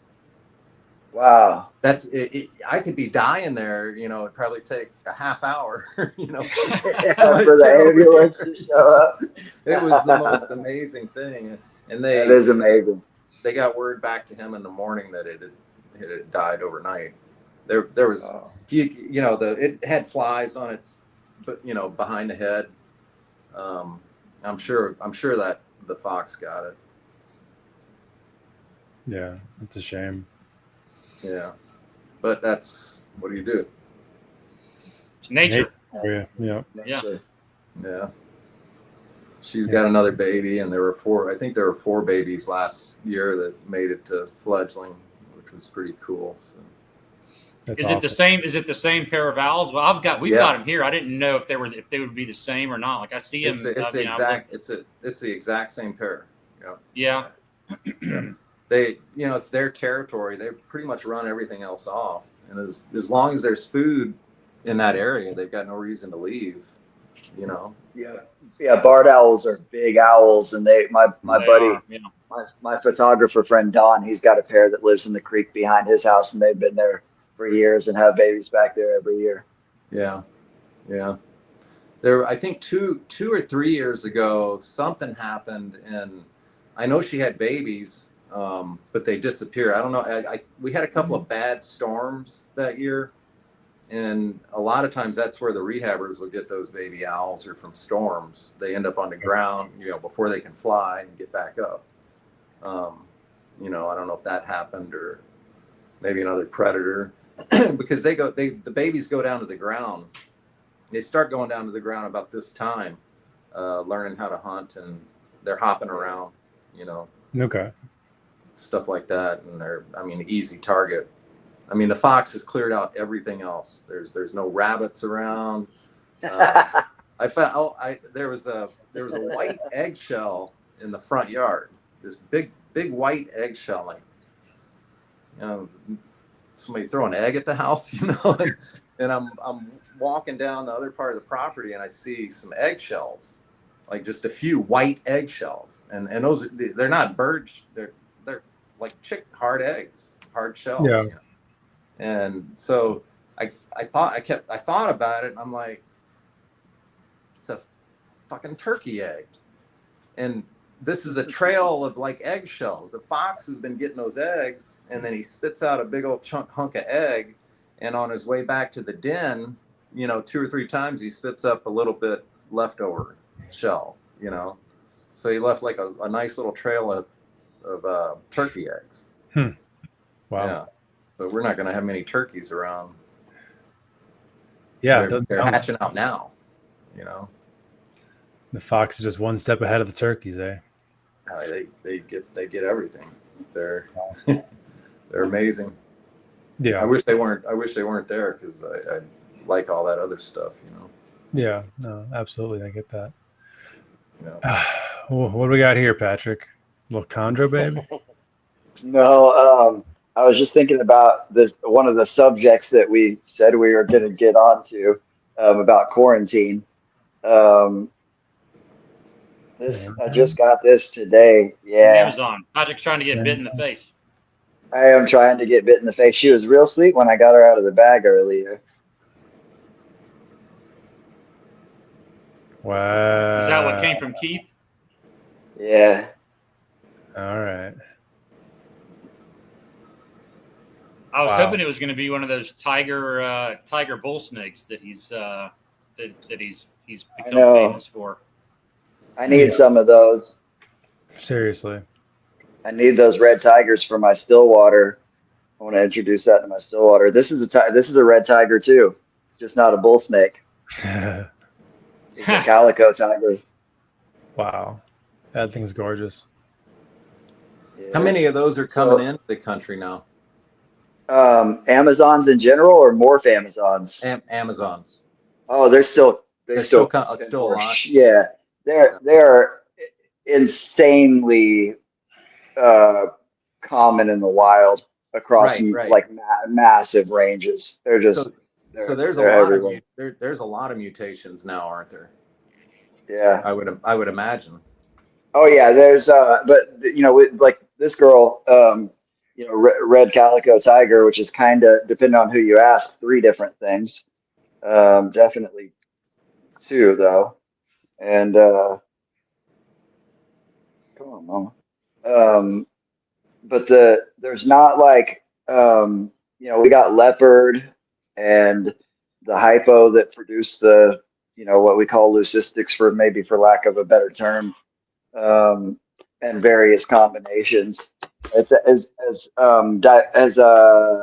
variable as they are. It's actually kind of surprising to me that there's not more morphs that have shown up, and it's also super bums me out that there's not albinos yet, which is crazy, as many Amazons are produced and imported And because, man, can you imagine the color on colored albinos? Just be, even some gardens would probably have beautiful oranges and the variety. It's gonna be the best. Yeah. Oh, that'd be awesome. Those would be the best. Those would be the best Yeah. ones. The best one. Yeah. Vinyl garden. Yeah. Insane. Like that's like an orange. It's like a dark orange with like white patterned Amazon. Yeah. Yep. Yeah. Yeah. Their Halloween babies would just be red and white. That'd be fucking so cool. Yeah. But yeah, the reason I was bringing that up, this girl, I wanted to see what you guys, what your protocols are. This animal normally would go to my shop, but I was in a rush to get back here, so I quarantine everything at my shop, which is like 15 miles from my house, and it's not a reptile shop. A lot of people think that when I say a shop, I just have a warehouse space in the back of the shop that I work at where I keep snakes. But the first thing that I do when I bring these things home or to the shop, like something that has to come to my house if I don't have time to stop by the shop, they stay down here in my living room where there's no other snakes. I don't ever unbox stuff in my reptile room. That shit makes me fucking cringe when I see people on the internet unboxing new animals in their fucking snake room. Yeah. And but I spray paper towels with fipronil and permethrin and let them dry out. And then I put every single, I don't care who it comes from. Like, do I think Keith sent me a snake with mites? Absolutely not. Am I going to check it for mites? Absolutely I am. Yeah. Everything that comes in here goes through a mite protocol. I don't care who sold it to me. Just assume you just have to assume that it has mites. Yes, assume everything has mites. I also, totally different conversation, but I test a lot of vipers for paramyxo. I test every python that comes in for nidovirus. I get pretty deep with some of that stuff, and I still end up with issues when you have this number of animals and this number of species. But mites I have magical solution. I work in pest control for a living. I sell professional pesticides for a living. So I have access to everything, and I have decades of experience fighting mites. I'm really, really good at it, but it is a fucking pain in the ass, dude. So I'm preemptive with it. That's my worst nightmare is mites. I can say I've never had a mite. Never seen a snake mite. I mean, it's mainly because I've only bought from people that I trust and you don't do shows. I know aren't. I used to. I never had a problem with them. Picking them up at shows. I mean, I've done probably 20 shows in my snake career as far as like the bigger shows and then some local shows. But I also am not letting people touch shit. Like I'll spray like my tablecloths that go over the table. I'll spray them with prevenamite first. Yeah. I'll take prevenamite on the display cases where the holes are, like the night before. I'll take a wet paper towel and just wipe across where there's any holes where something could crawl in.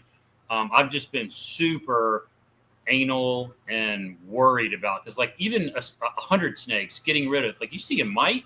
Like you can't sell anything. You can't, I don't it's know. A nightmare. Yeah, it's got to be. I can't imagine like even There's having a bigger collection. I had it. There's a whole lot of people I wish you would tell that to. The whole can't sell anything part. Right.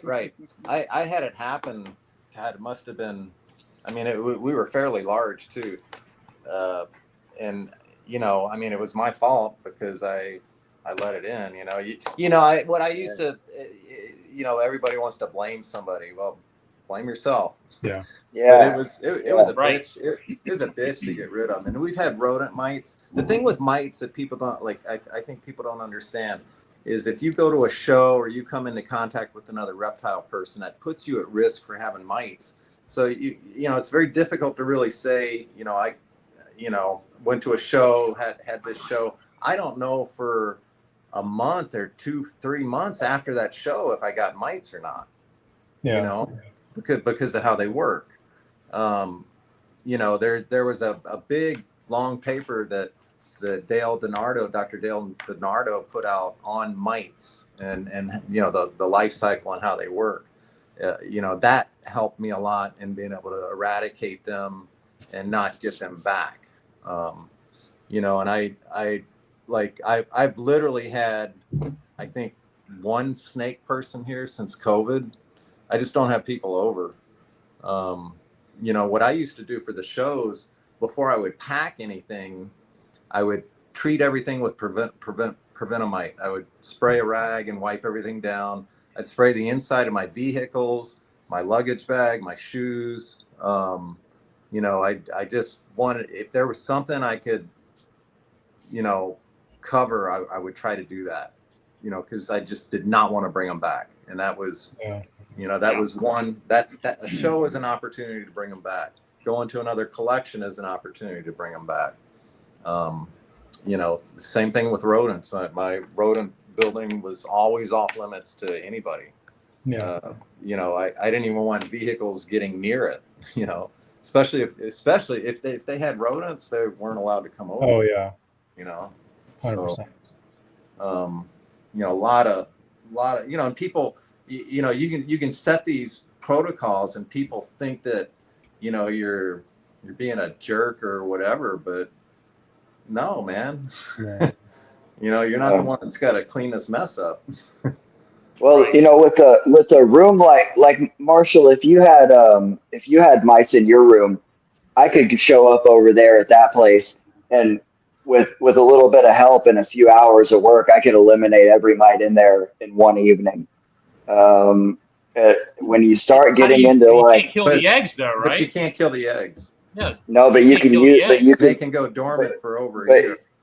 They in a room that's that warm, they will never stay dormant for that long. They'll only go dormant if the temperatures are really low. If they found a cool spot. Mm-hmm. But here's the mites almost never will travel a real long distance from any of these spots where they're active, and really, it's the enclosures with particulate substrates that are problematic. So when you have all plastic caging, there's not really a lot of places for them to deposit eggs. If you've got mulch, if you have fucking cork bark, cork bark. Well, they'll all go to the cork bark and deposit their eggs there.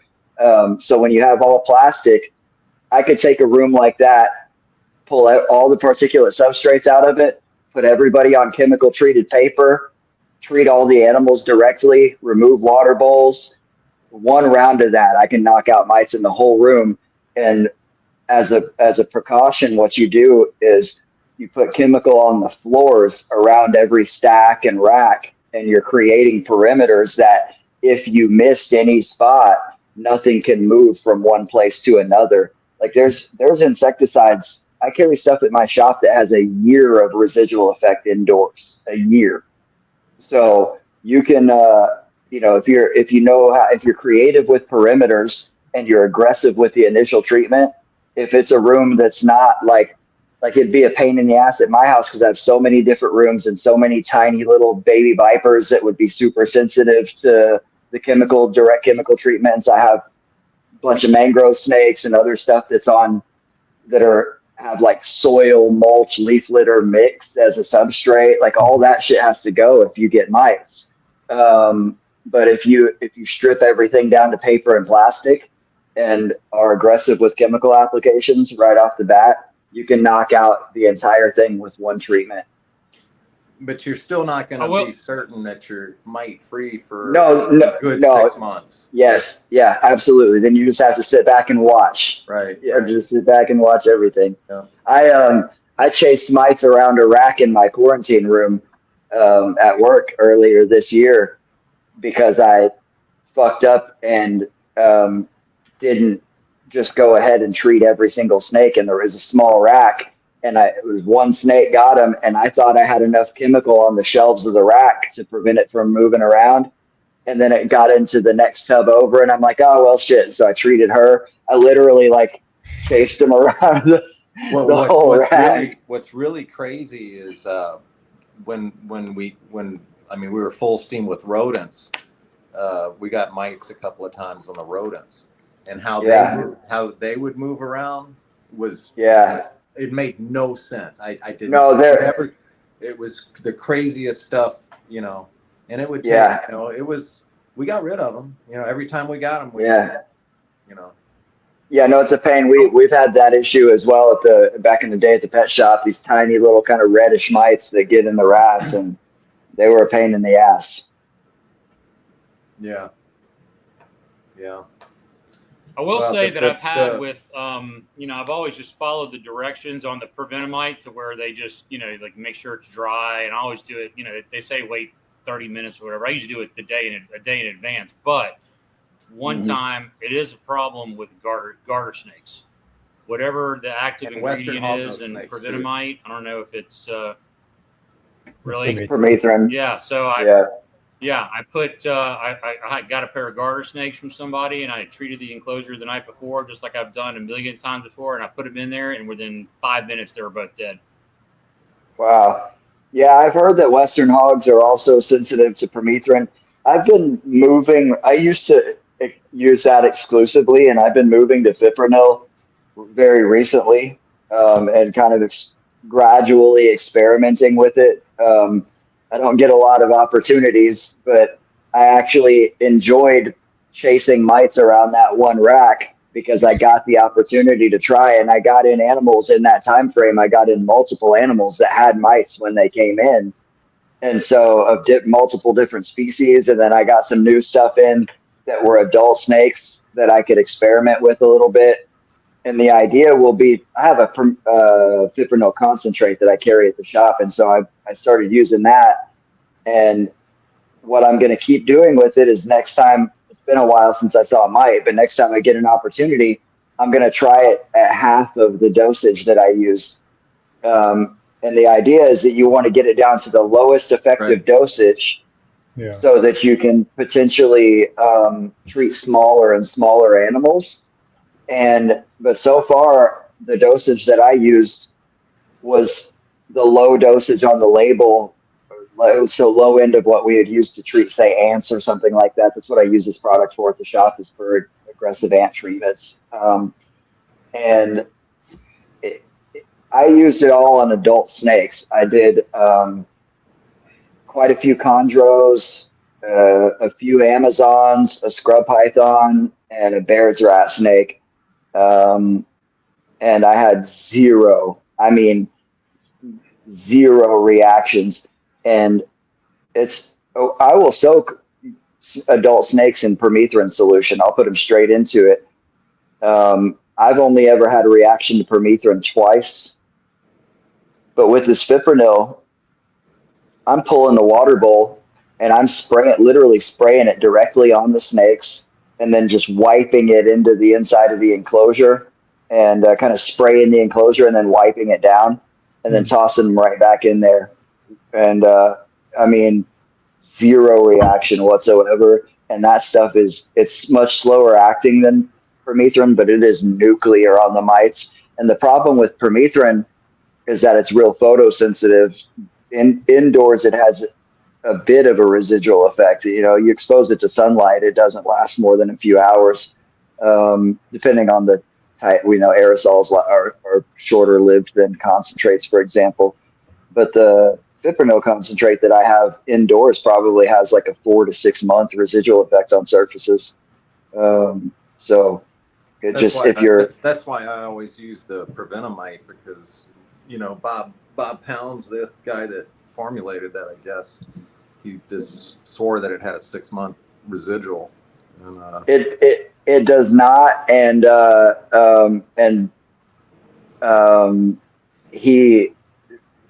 that's just what his product is. It always worked for me, you know. Oh no, it's very effective. Permethrin aerosols is what I used for years and years and years. Whether it was that brand or not, they're kind of all the same thing. You know, he just has his label on that product.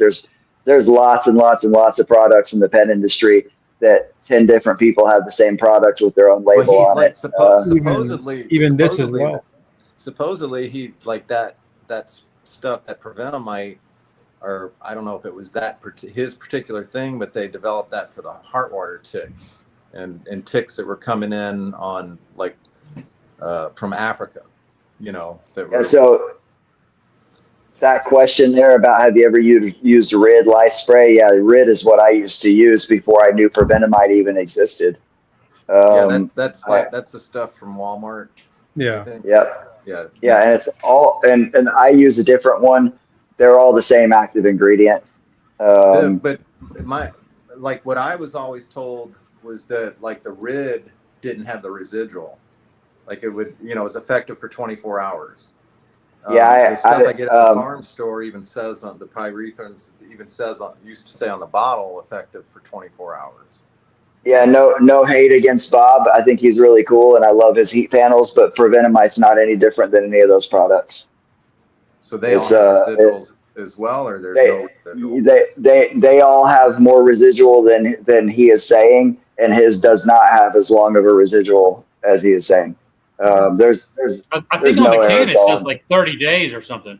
Right, I think it does, and he told me, you're good for 6 months. I mean, I kind of went more by the label and did it more often. Maybe that's why it's always effective, but. Yeah, 30 days. 30 days is being very very generous with any aerosol. The way he explained it to me, it was the way it was bonding to whatever it touched. Yeah, sure, and that's how that works. And different brands are going to use different. If you read any label with an insecticide, even a concentrated insecticide like the fipronil product that I use, that concentrate is only 9.1% fipronil. And then I'm diluting that like 1 to 300 in water before I use it.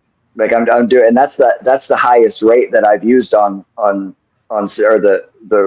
that's the lower rate on the label, but it's 0.4 ounces per gallon. 4/10 of 1 ounce per gallon of water is the rate that I'm using. And but anyways, that other 89.9% or whatever is or 91.9% is carriers or encapsulations or suspensions in these different concentrates that are like some of the encapsulations or micro encapsulations that are like a petroleum base, and essentially that's what's giving it the residual effect. There's some of the encapsulations, it's pretty wild how this works. They're like a petroleum globule that's impregnated with an insecticide, and when you dilute it in water, you spray the water evaporates and it leaves a residue of those, and then when insects step on them, they burst and release chemical. Some of them have fairly complicated technology in the concentrated. It doesn't kill them right away. But all they have to do is come in contact with it by walking across it. Yeah. So like permethrin has really wicked knockdown power. That shit smokes everything immediately when it's freshly applied. The only exception to that being, there's a few species that there's an exception to that, like springtails or maggots, things that are like designed to live in caustic environments, or things that can be resistant, bed bugs and German roaches and fleas, things that are infesting type pests that have like really fast life cycles, can be resistant to very common insecticides like permethrin. But if the dosage is high enough, it'll kill anything very quickly. The fipronil is the exact opposite of that. It's got a really slow action. So if you spray a snake that's covered in mites with permethrin, the mites just die right then and there.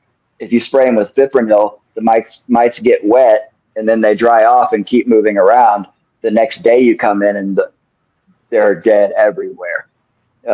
In pest management, that's ideal for treating ant colonies because this form of fipronil is transferable. And so you spray it and they pass through the treatment barrier and track the chemical back into the colony. And if you don't, it's also non-repellent. Y'all ever seen that video of the guy drawing little ink marks on the paper and making the mite crawl around in different directions because he's blocking them off with the ink on the paper? They can detect these. A lot of invertebrates can detect the chemical barriers. So that fipronil is a non-repellent. Nothing can detect it. They just pass right on through it. And if you're trying to eliminate a colonizing insect, if it kills them in 15 seconds, you don't achieve any transfer effect into the colony. But that seems to be ideal with mites as well, because mites congregate. Like if you ever like dealt with bad mites, like lift up a tub lid and they're like all packed into the corner. Yeah, they congregate. So they feed on the snake, and then they feed until they're mature. Lots of blood consuming insects and whatnot. The mites are an arachnid, but fleas, bed bugs, they all do the same thing. They mature by feeding on blood, and then they congregate somewhere to breed. And so that's one of the other reasons fipronil's so effective for treating mite infestations, but also as a preventive. All those insects are really incredible, actually. Absolutely. The more you learn about them. It's fascinating. Ants especially. I mean, my main protocol these days is just not to get them. Yeah, for sure.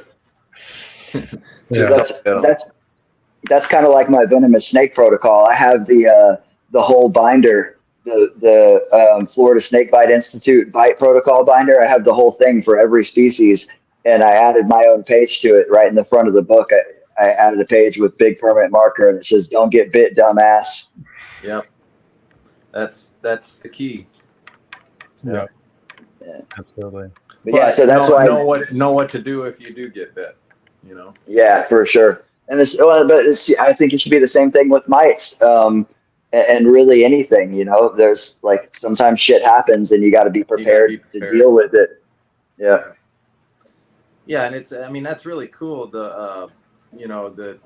We have a number of outstanding resources in people that know how to battle mites now. In the day, it was no pest strips, and you didn't know. We know now no pest strips are carcinogenic as fuck. Right. That's the other thing. I'm pretty totally anti-chemical at this point, and I just really don't want those problems. Where I have any of that stuff. So, and when we did. Like with the rodents in particular, there's this fantastic ventilation going all the time. And, same thing with the, you got to take care of yourself, Yeah. We want to put our critters and animals well ahead of us, but, protect yourself, protect your lungs. Yeah. 100%. Yeah. Well, I don't want to cut off, but I think Marshall, you need to get out of here. Yeah, guys, it's been a lot of fun. I got a jet though, so Patrick, I'll see you, I guess, in September, and Steve, Mark, I'll see you guys next week. Yep. See you next week. To it. Yeah, me too, Marshall. I may still come out next week. Okay, do it. All right. Do it, man. Yeah. Cool. All right. See you guys later. All right. Later, Marshall. All righty. And now there are 3. Yeah, I don't know if MJ's watching this. He still thinks I'm coming out there. I took the time off work, but I don't know if I'm going to make it or not. It's I talked to him today, and he said he wasn't sure if you're going to make it out there or not. I've never been out. I desperately want to. There's so many people in California that I've never got to meet before, and Dan's in the country right now. I'd love to get out there and hang out with him a bit too. And I'd love to go to Trap Fest. And I took the time off work, but things are very complicated for me right now. And so I just don't know if I can. We were also talking, it's such a tough time of the year. It's hot now, and people are getting busy. It's yeah. I wouldn't busy season at work still. So. Yeah. She's going to stay here and collect eggs. Yeah. I will. I'm going to, because I took the time off work, I'm going to leave regardless. And I am quite certain that I'll have chondro eggs hatching while I'm gone. And I believe it will be the 4th year in a row that I've had chondro eggs hatch while I was gone in June or July. So It's just a thing. I put cameras in the incubator and send somebody over here if necessary. God, yeah. I mean, we got cameras now. I mean, you're gonna go nuts, but I just installed or got a bunch of these Govies just in the last year. Yeah, I've got a ton of them. Yeah, man, they're just like fantastic little deals, you know. It's a great little reference to have. And I have some Wi-Fi ones that I can watch, like every room has its own one, so I can just know what the ambient is in the room. And I put the Wi-Fi ones in my incubators, but I use the cheap little LCD ones too, just to have a quick, accurate reference, like visual reference around the room. And I keep them in the egg boxes and in the incubators. And the thing is that any of the ones with Wi-Fi, whether it's the cheap ones or the expensive ones, they don't last forever inside of your egg boxes. The humidity, that 99% humidity burns them out. But the little LCD ones, I probably have I bet I've got 40 or 50 of them. And I'm just sitting in drawers that I'm just not even using because I was obsessed with them when I first started using them. I had them everywhere, just random spots throughout the house. And I wanted to be able to reference all these temperatures. And because temp guns are fucking trash, and these things are accurate to, inside of three tenths of a degree. I'm using the same temp gun, my original temp gun that I probably got in 1995. And it still works, and it's so I know what it's reading, I couldn't use a different one, Yeah. I don't know, and it still works. Yeah. Wow. Yeah. I like to know what's going on, but I don't, put Govies in each egg box, and there's the ball pythons. It's pretty they're pretty straightforward. Yeah. And they're I don't have them in where my colubrid eggs are incubating. There's one on the shelf where there's two shelves there's one Govy and a whole bunch of boxes of colubrid eggs. But with the chondros, it's worth it to me to have. I mean, right. Tenths of a degree can make a difference with those things sometimes, depending on where you're at in incubation.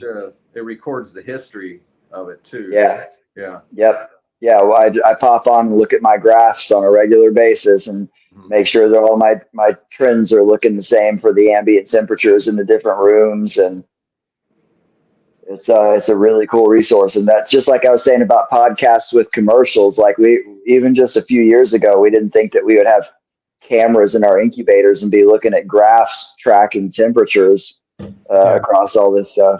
We also didn't think that Patrick would have human furniture in his house. That's crazy world.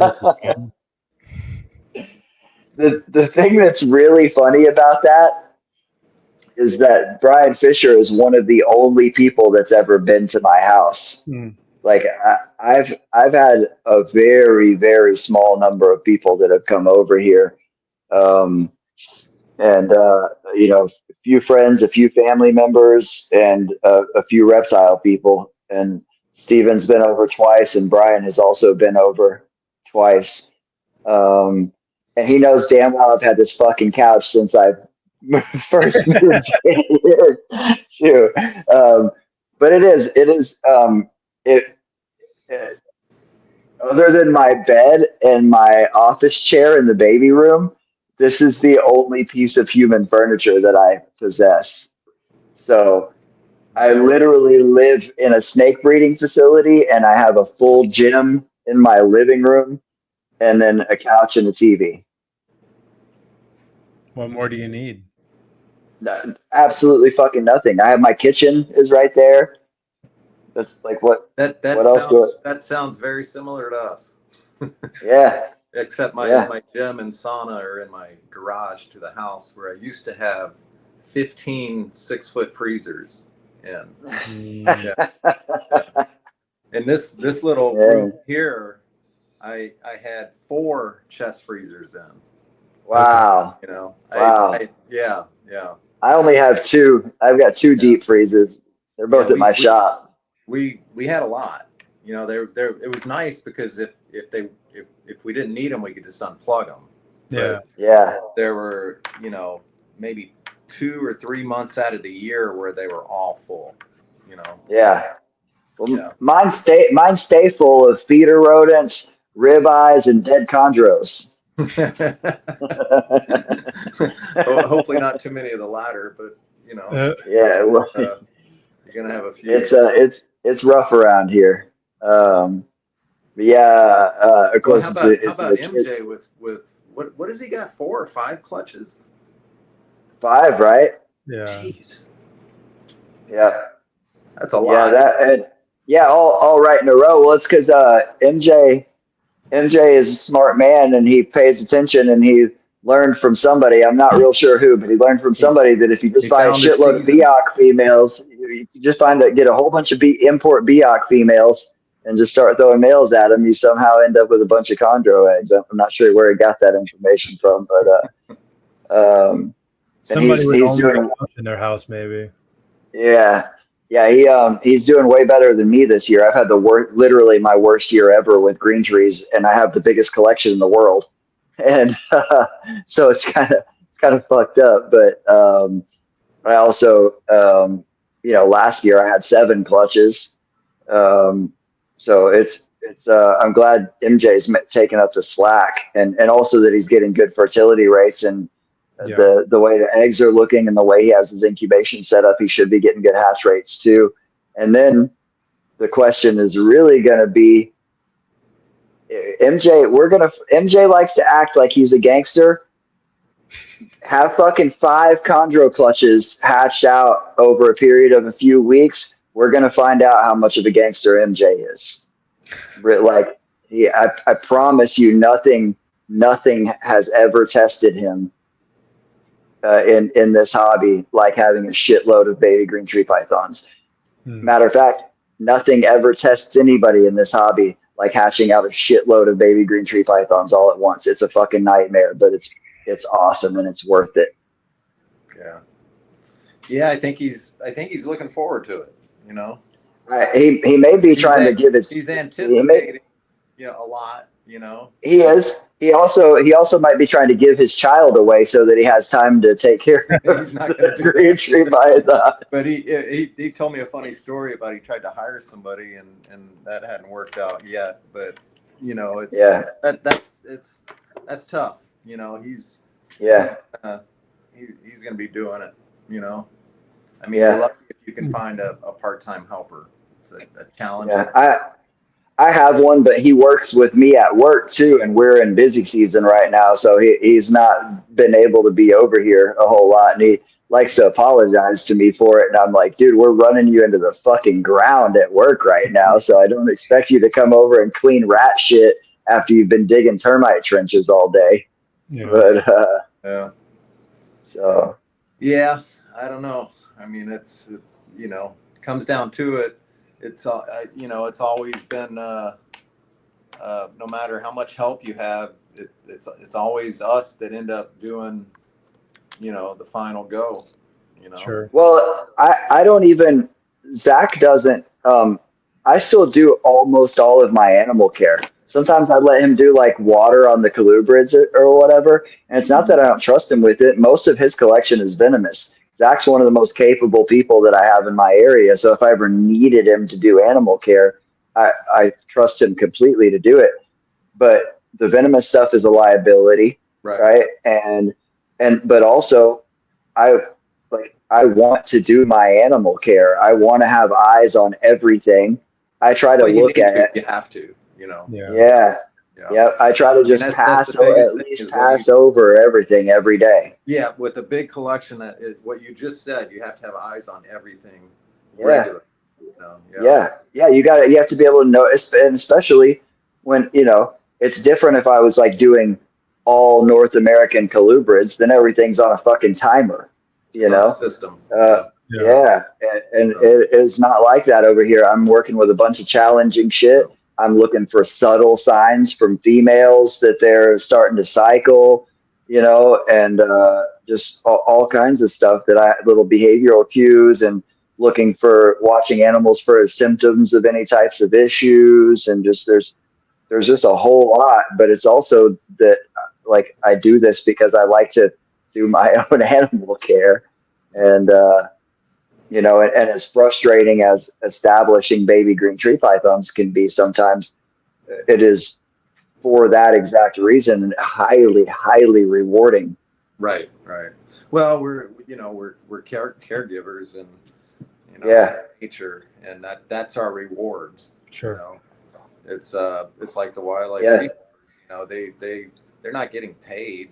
They're doing that because they get that reward of that release. Yeah. And that's Yeah. it. I mean, they're Well, a lot of those people are heroes in my book. yeah. Well, it's also extremely rewarding, especially if you're somebody that's grown up with my background in reptiles. I've seen just decades of nightmare and horror story shit, and experienced a lot of it. And to be able to put healthy captive bred animals in people's hands consistently all the time is also extremely fucking rewarding to me. Oh yeah, 100%. Yeah. Like Yeah, I totally. have my fair share of health issues over here, but you'll struggle real hard to find somebody that says I sold them a sick snake. Yeah. Well, and that's the other thing we were talking about is one of the integral parts of having a successful business, and I think the three of us do this as well as anybody or better, is that anybody that purchases an animal from any of us, we'll be there for life. Yeah. We answer. I answer my phone. Yeah. And I know you guys do too. It's just what we do. That's what you get when you buy stuff from a true animal person. Yeah.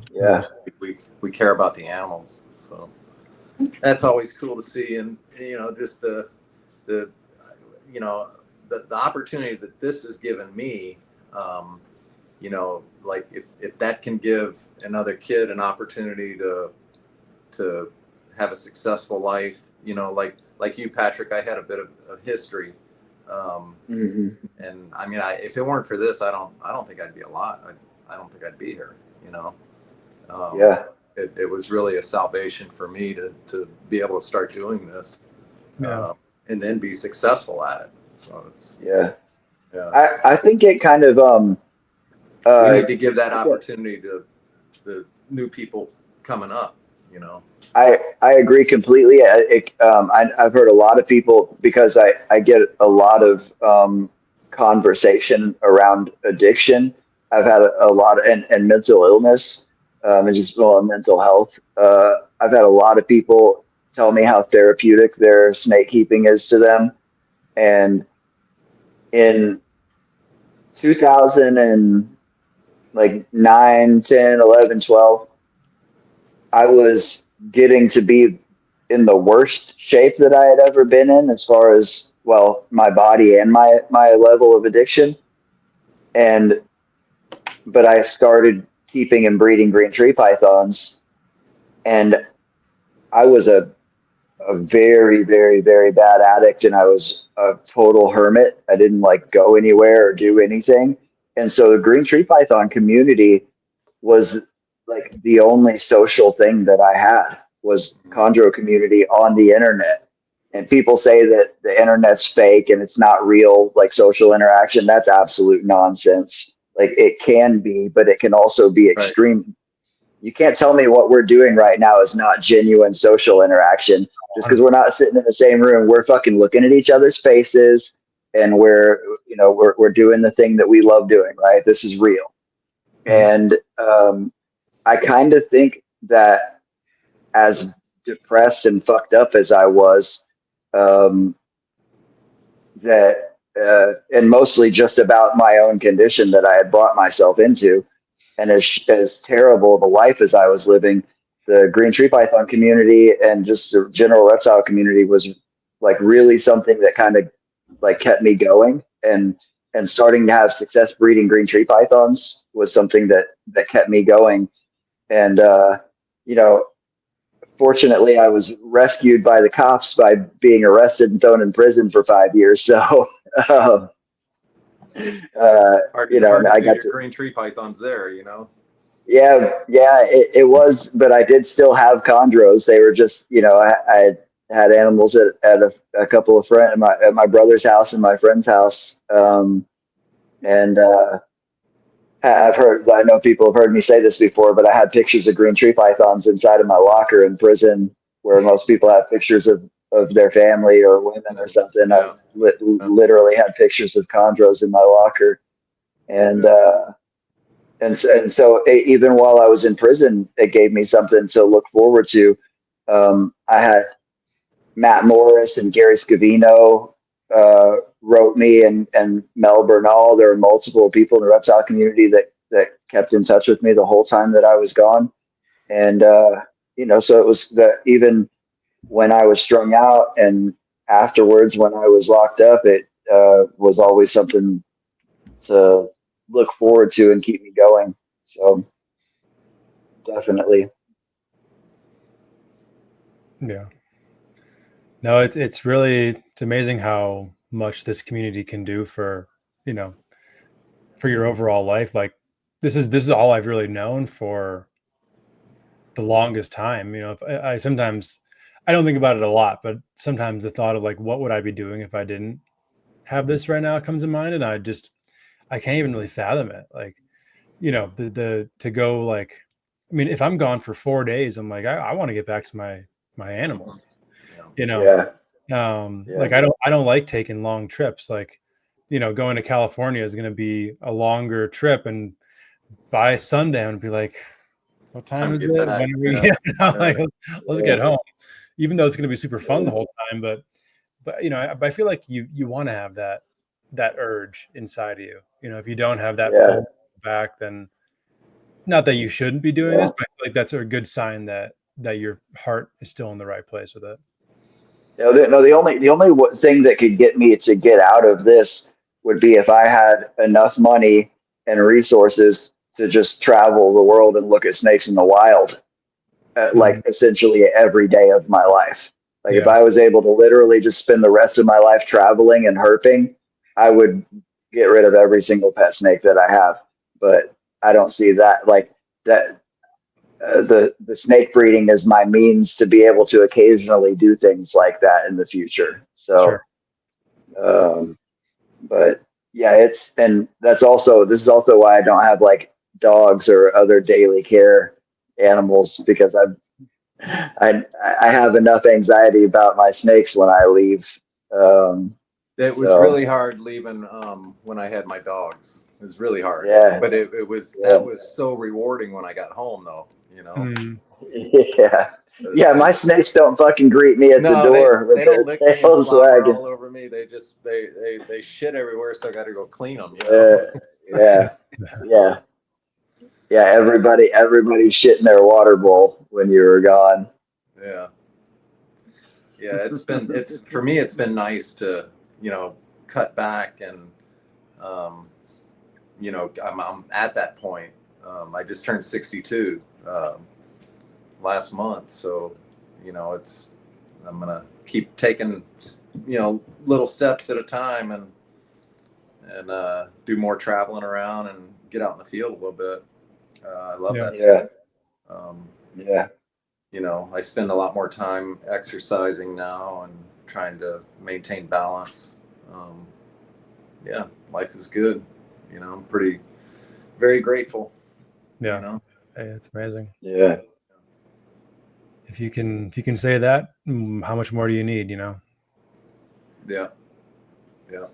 Well, yeah, I've said this a whole bunch of times on podcasts, but in '98, I was at a reptile show here in the Dallas area in Grapevine, and Don Soderberg, South Mountain Reptile, he's big, well-known corn snake breeder for a very, very long time, and he is a great dude.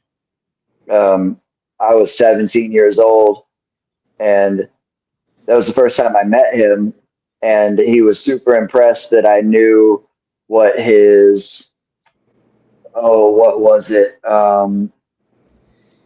maybe a sun glow hurricane corn. Like I knew that it was like a triple morph combo, and nobody had ever sold one before, and I knew what it was, and he thought that was super cool that I knew what it was, and started a conversation, and he said his exact words. He said, "Patrick, this is just a hobby, and if you break even, you're doing really well." And that was like devastating to me because I was in the middle of explaining to him how I wanted to be like this like full-time snake breeder, and I was still very much obsessed with North American rat snakes back then, including corn snakes. And so it bummed me out when he said that, but he's absolutely right. And while I've brought in plenty of money breeding and selling snakes, it kind of does break even. Other than steaks and concerts, I put all my money back into it, and and it is still just a giant, out of control hobby for me. But it's a blessing to have something that you're that passionate about that can even pay for itself, much less actually be profitable. It's an amazing thing. Lots of people have hobbies, car guys and shit, that they just fucking pour money into and get nothing but the enjoyment back out of it, so that to have something like this where we can make our snakes pay for themselves. Yeah, for sure, absolutely. I love horses, and I'll see like a horse for sale on the internet for $900, and I'm like you got like like like that. I don't. It doesn't even like I can't even like comprehend that. And when I think about the amount of space you have to have for a horse, and I'm like, man, do you know how many snakes I can breed just in a horse stall? Yeah. This is a good. Oh my god. Yes, she's right. I've been pretty good with my sugar addiction lately. Same here. It's been some months since I've had sugar. Yeah. Really? Yeah. I had some sugar over the weekend, but I've only eaten sugar 3 or 4 times in the last like 6 weeks. Pretty good. Yeah. When I used to be home and bad don't with travel, I'm able to do that. But next week I'm sure I'll be eating ice cream and in and out. Yeah. That's the thing that I've it's been with me. Just so every time that I've eaten, like I ate some cheesecake on Mother's Day because I got some cheesecake for my mom, so I got some for myself. Or we had a little thing on Father's Day for my brother, and my cousin made some cupcakes. I've been good about not buying any desserts or baking anything at my house. I found out last year that you can make cheesecake in an air fryer, and I gained 15 pounds in 6 weeks. So that's not an exaggeration. That's I literally gained 15 pounds in 6 weeks. There's no sugar allowed here, and then I don't eat it. Yeah. So fair enough. Yeah. I don't know.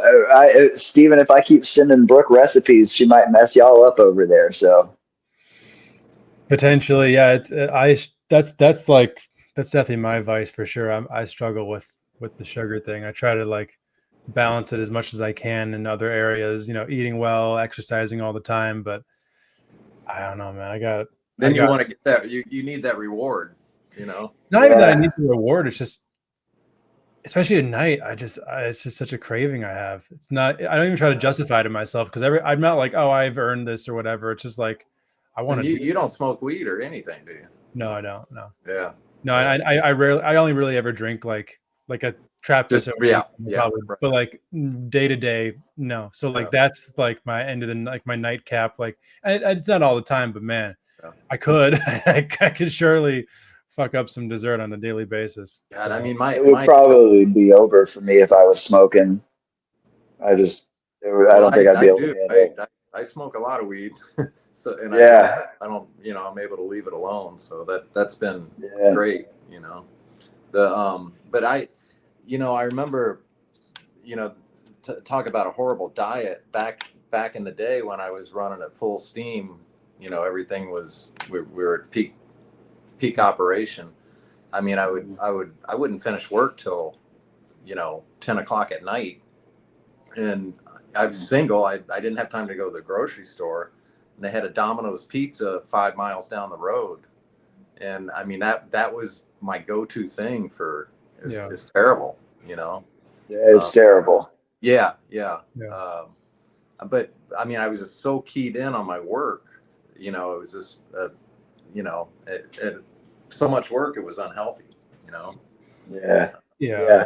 It's also, when I was working in pest control, we have a thing about like eating at pizza places like that because we get to see what goes on in these restaurants. It's terrible. Yeah, it's terrible. I could ruin so much shit for so many people in just a few sentences. I worked in restaurants before I bred snakes, for about 12 years. And it's but that was bad. I've been in rehab now for a good 12, 13 years. Yeah. I used to smoke cigarettes, all of it. Me too. Yeah. It'll be the 28th of this month, which will be, I think that's the Sunday of Pomona show, if memory serves. Or maybe Saturday. That's Saturday the 28th. Shit, I don't know. I think so. Yeah, Saturday. it's one of the two. I think it's Saturday. I think you're right. I think Thursday is. I've got a concert on Thursday. I think the 27th is Friday. That's Trap Fest. Is it? I think it's Saturday. Yeah. Yeah. Calendar in front of Either me. way, that's my day. How long has it been? 13 years. About the same time for me. Yeah. About that same length of time. Yeah. I smoked weed 3 times after that, between all in the fall of 2014. I was locked up, and the dude came in with some really good weed, and so I got high in jail 3 times. And I also had a legit prescription that I did not take legitimately. Since early, like January of 2015, I haven't had anything in my system like that at all. I haven't had a cigarette or a soda or done hard drugs since June 28th of 2012. Yeah, good for you. Yeah. Thanks. Yeah, the clean life. The sugar's still a problem though. I tell you what, I feel great without it. It's like it's very noticeable. Me too. Yeah. I just love it so much, and I also love baking. I love cooking, and I love baking, and I just have an affinity for cheesecake. And the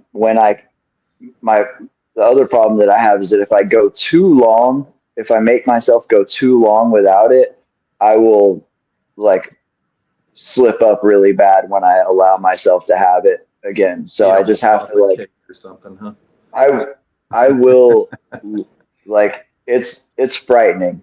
The way I eat and the way I can eat is akin to the way that I used to do drugs, where I would like make people in the room uncomfortable.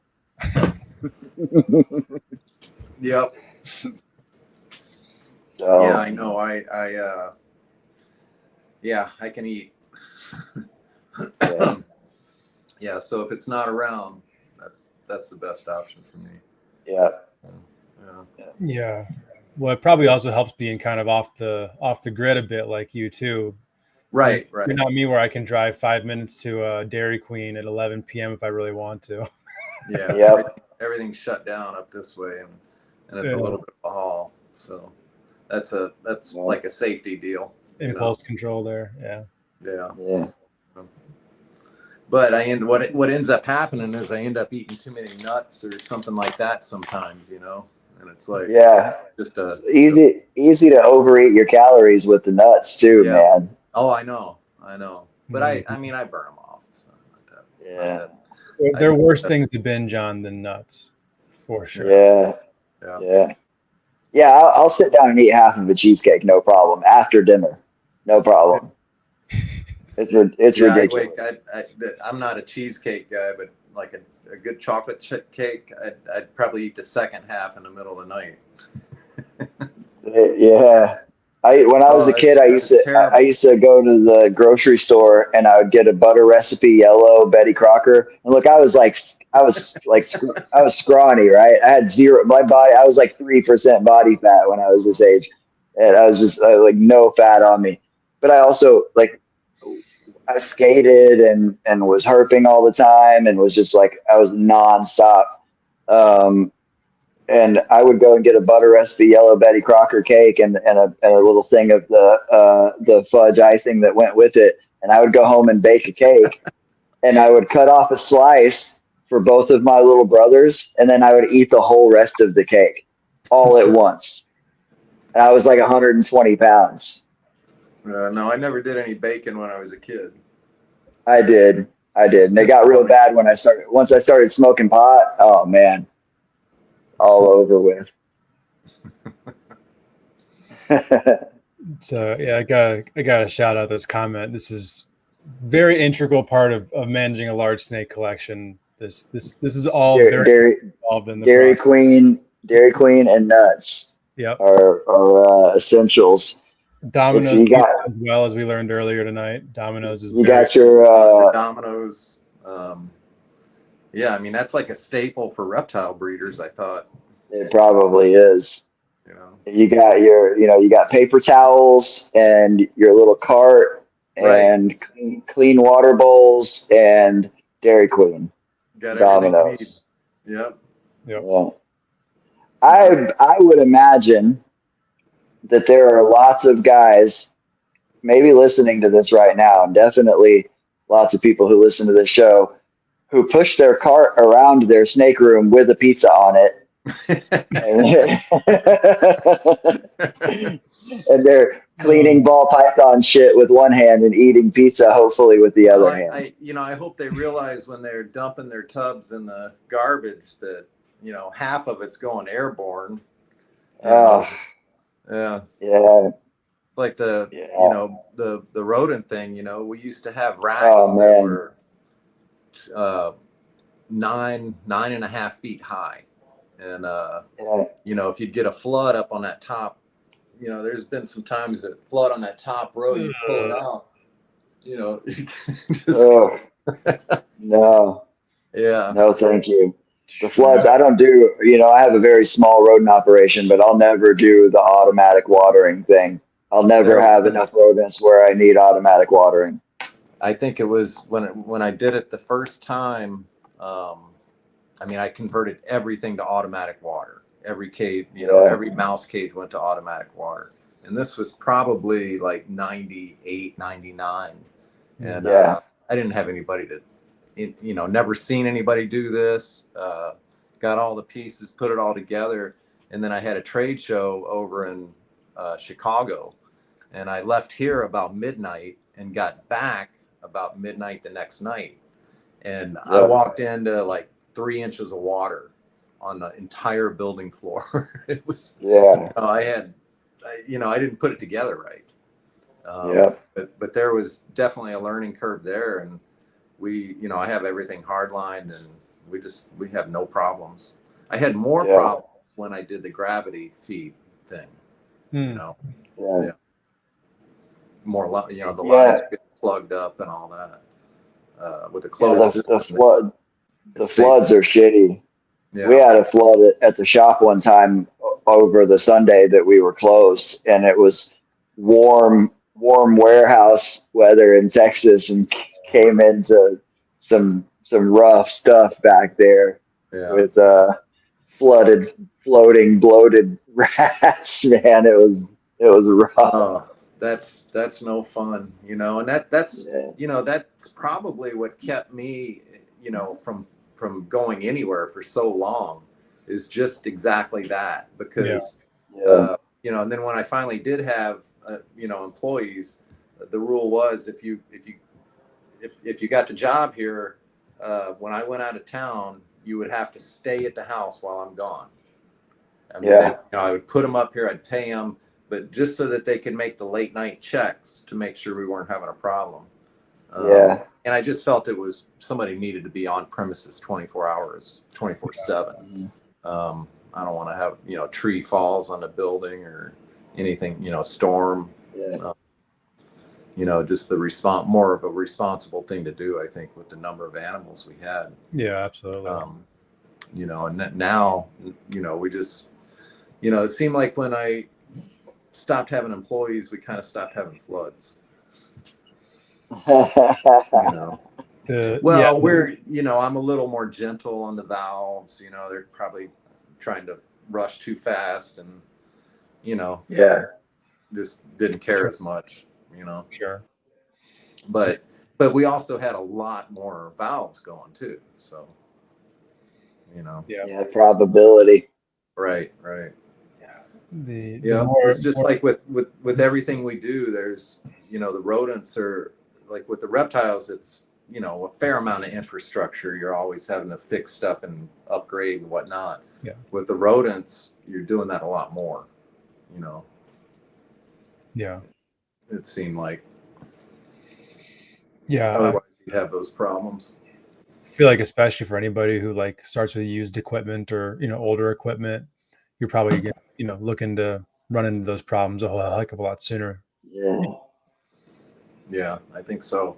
I mean, with the equipment that's available now, like Patrick, I picture, you know, your setup, and I mean, that was me, you know. I mean, I had all different kinds of stuff going, and it all worked great.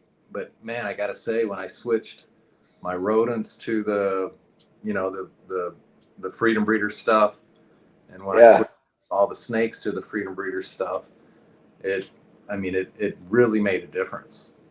You know. I mean, it's like just in my baby room, I can just put on music and it's all 6 and 15 quart racks. I can just, even though there's a bunch of venomous shit in there, and some tubs have substrate in them and some don't, like there's all kinds of different stuff going on in there.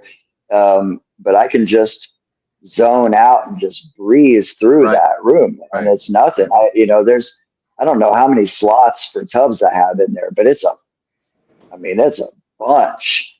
And I think I have, I don't know, it's a lot. And, you know, I can do that room top to bottom in like 2 hours. And, you know, every single tub, water and paper, and just, it's super easy.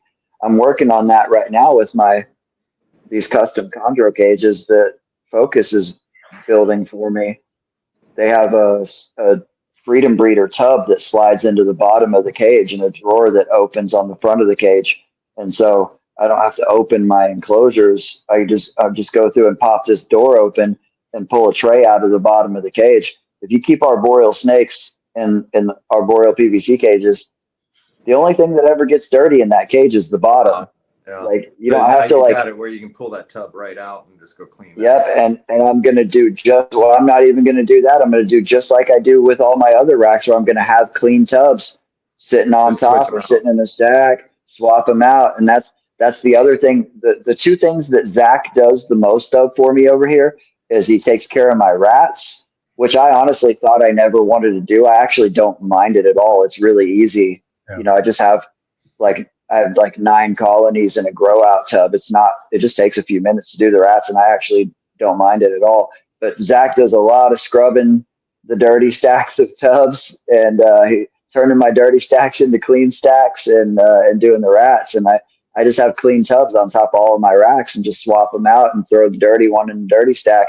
I'm going to do the same thing with those arboreal cages, and just pull that tub out and change the paper in the water.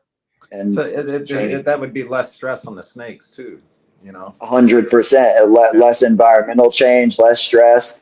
If I absolutely had to, I could do it at night, but I just prefer not do that because my snakes all bash themselves up trying to eat me at night. But I have to say though, when I have the time for it, especially later, like in the cooler parts of the year when it gets dark earlier, I love creeping around my house with a flashlight, man. It's just like, I'll bet. When you have just literally hundreds of arboreal snakes perched up hunting you, It's fucking awesome. Yeah. It is awesome to walk into a room full of, when I walk into my baby room and walk past, you have too, you know? Yeah, when I walk past the first rack in the baby room that actually has a bunch of like sub-adult eyelash vipers and other vipers in it, as soon as I walk past at night, it's thunk, thunk, thunk, thunk, thunk. Everybody's striking the sides of the cages. And I love it, man. I love seeing a chondro in a hunting pose. It's like my favorite thing, period. Just to look at chondros just hanging down hunting. Emeralds too. It's good shit, man. Yeah, no, absolutely. Yep. Yeah. That's pretty cool. Yeah. That's your reward. Yeah. That and being able to establish baby chondros without dashing 6-quart tubs against the wall. It's pretty rewarding. Yeah. That it's a reasonable reaction to certain things that baby chondros will do to you. It's tempting. Tell me you haven't been tempted to just pick up the tub and fucking throw it against the wall. As soon as the snake's out, no harm, no foul, Yeah. Take the tub and throw that thing as hard as you want. So little bastards. I love it, dude. I don't like it's a chore and it can be very exhausting and very frustrating. I love sitting there in front of my rack tees feeding baby vipers and baby chondros. I love that shit. I wish that like I had just more time to do it. That's the only thing that's frustrating about it. It's like if I'm doing it in the morning, I'm like, fuck, I gotta go to work. And if I'm doing it after work, I'm like, fuck, I gotta go to bed. Yeah, I mean it's like if you didn't have your regular job and you were doing that all the time, I wonder if it would still, because then you lose that little bit of balance, I feel like there was a point in time for me where it would have, I was missing a lot of balance, Yeah. I need the balance. I need is the discipline of my job and the accountability of my job. I would never want to just do snakes full time. I need to be able to get away from that too. And it's not just that, it's the snake thing with the type of stuff I work with is way too up and down, and it would become stressful and less fun. And I'd be worried about money. I don't have to worry about money because my job pays all of my important bills, Yeah. So, but I would like to have more time to spend with my snakes. If I didn't have, if this was all I was doing, everything would just be immaculate over here all the time. And that might get kind of boring too. Well, for me, I know, and it's still this way today. Like I very seldom leave home.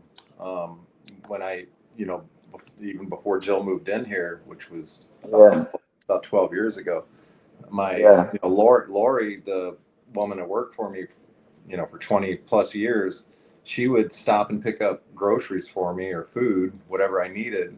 Because I was more valuable to be here. I had to run the business. I'd coming in at 7 a.m, and it just, then the grocery store is a half hour away or 20 minutes away.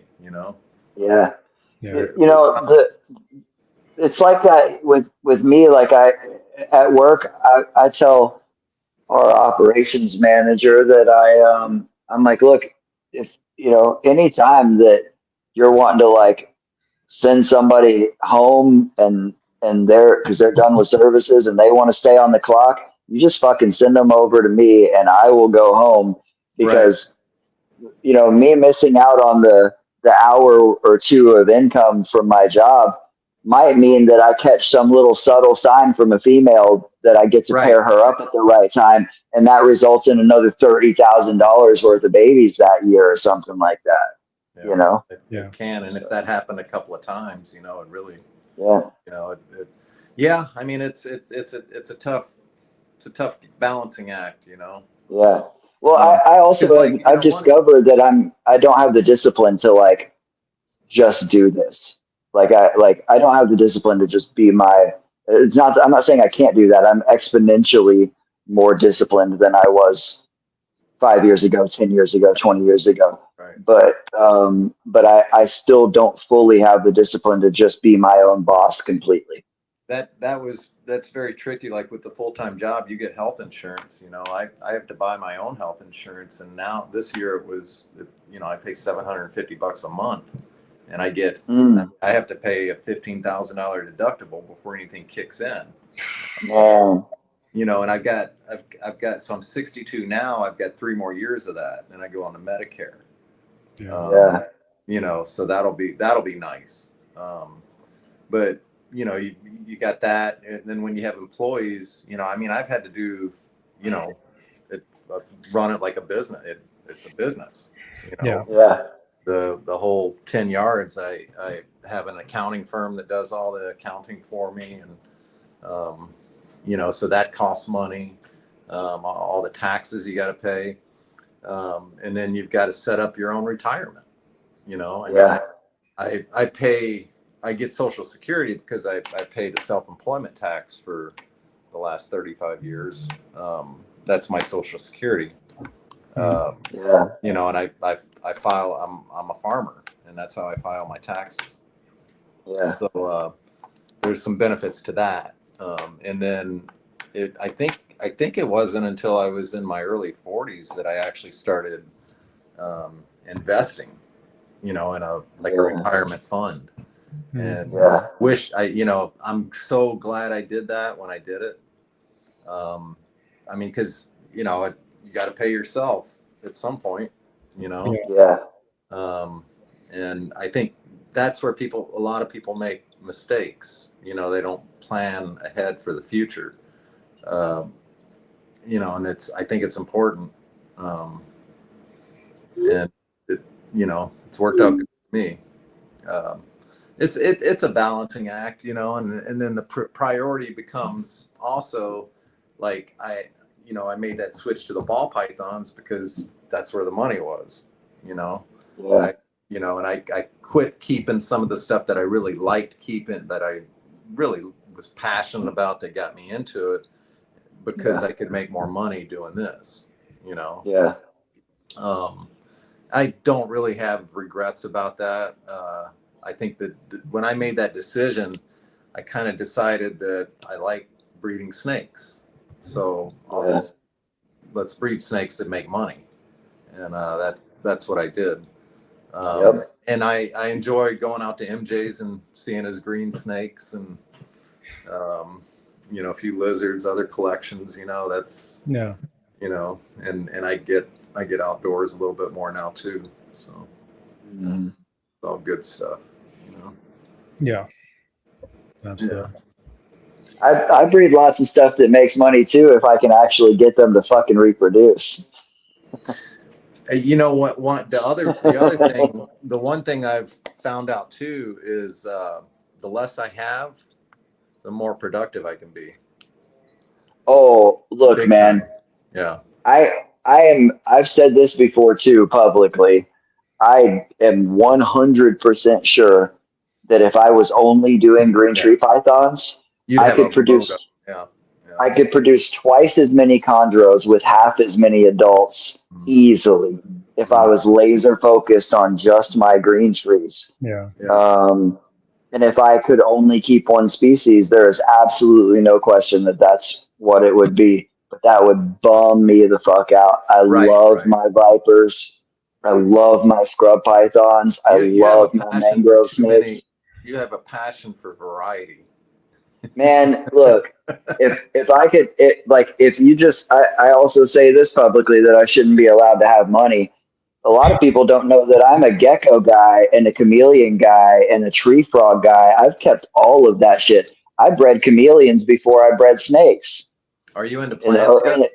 Yes, dude. Wait until you get into botany, man. Yeah, that's a little bit. Yeah. So always been into plants. And I like bugs. I used to keep scorpions and tarantulas and all kinds of shit. And I still love all of that stuff.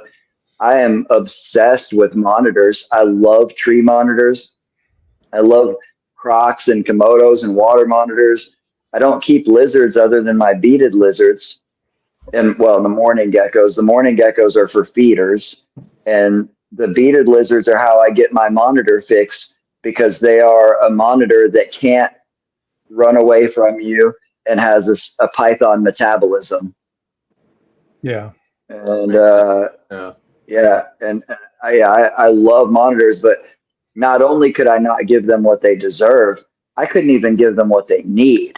You know, it's the same thing with the chameleons and with the gecko species that I love. I'm obsessed with leaf-tail geckos and a lot of chameleon species. I love all of that stuff. And I love frogs and toads too. And, you know, I just can't, the bug eaters are just, it's just too much. Yeah. It's too much. Snakes are easy. Especially if you get mites and have to treat everything. Oh man. Buggy, they wouldn't have any bugs. Yeah. Yep. Yeah, this is true. Yeah. This is true. But yeah, I mean you know, I like when I started doing this, I was early 30s or whatever. You know, it was grow, do more, you know, more variety. I mean, I did a lot of species, and a lot of numbers. And that, you know, that was how it was. It was kind of the Florida blueprint, you know. Do more numbers. And that's the way it was, because there was such a demand back then. We could never meet the demand. None of us. And now it's not as much like that, you know. Like, do you like with everything you have? Are you every year trying to produce everything, or? I mean, production is the number one priority on a lot of things, I would imagine. Yeah, I don't keep anything that I don't plan to breed. And every species I have, like the only way that I wouldn't try to breed something like everything every year is there's some things that I only have like a pair of or whatever that are animals that just wouldn't go every year. So yeah, I kind of plan for like, just about everything. Will you focus more on these things this year and a little less on these, you know, that type of thing? I do some of that, but I'm trying to get away from that. I'm trying to, this whole thing over the last like 4 years or so has been just a big experiment. And we've brought in a lot of stuff that like different viper species and things just to see if they excite me enough to continue working with them. We brought in a lot of stuff that we turned around and sold because I was like, yeah, these are rare, they're cool, but they just don't do the thing for me. Yeah, and that's mandatory for everything I keep. I have absolutely nothing against, you know, I've got opinions that I have about, and when I say morph market, I'm not talking about the website, I mean the morph market. And just I have a lot of opinions about large scale snake breeding and you know, and there's you know, implications of certain things or whatever. But at the end of the day, we're all doing the exact same thing. We're all keeping snakes in boxes and breeding them and selling the babies. And I love ball pythons as a snake. I was fucking stoked when I got my first ball python, but they don't do it for me anymore. And I refuse to keep anything that doesn't do it for me. Like every species that I have,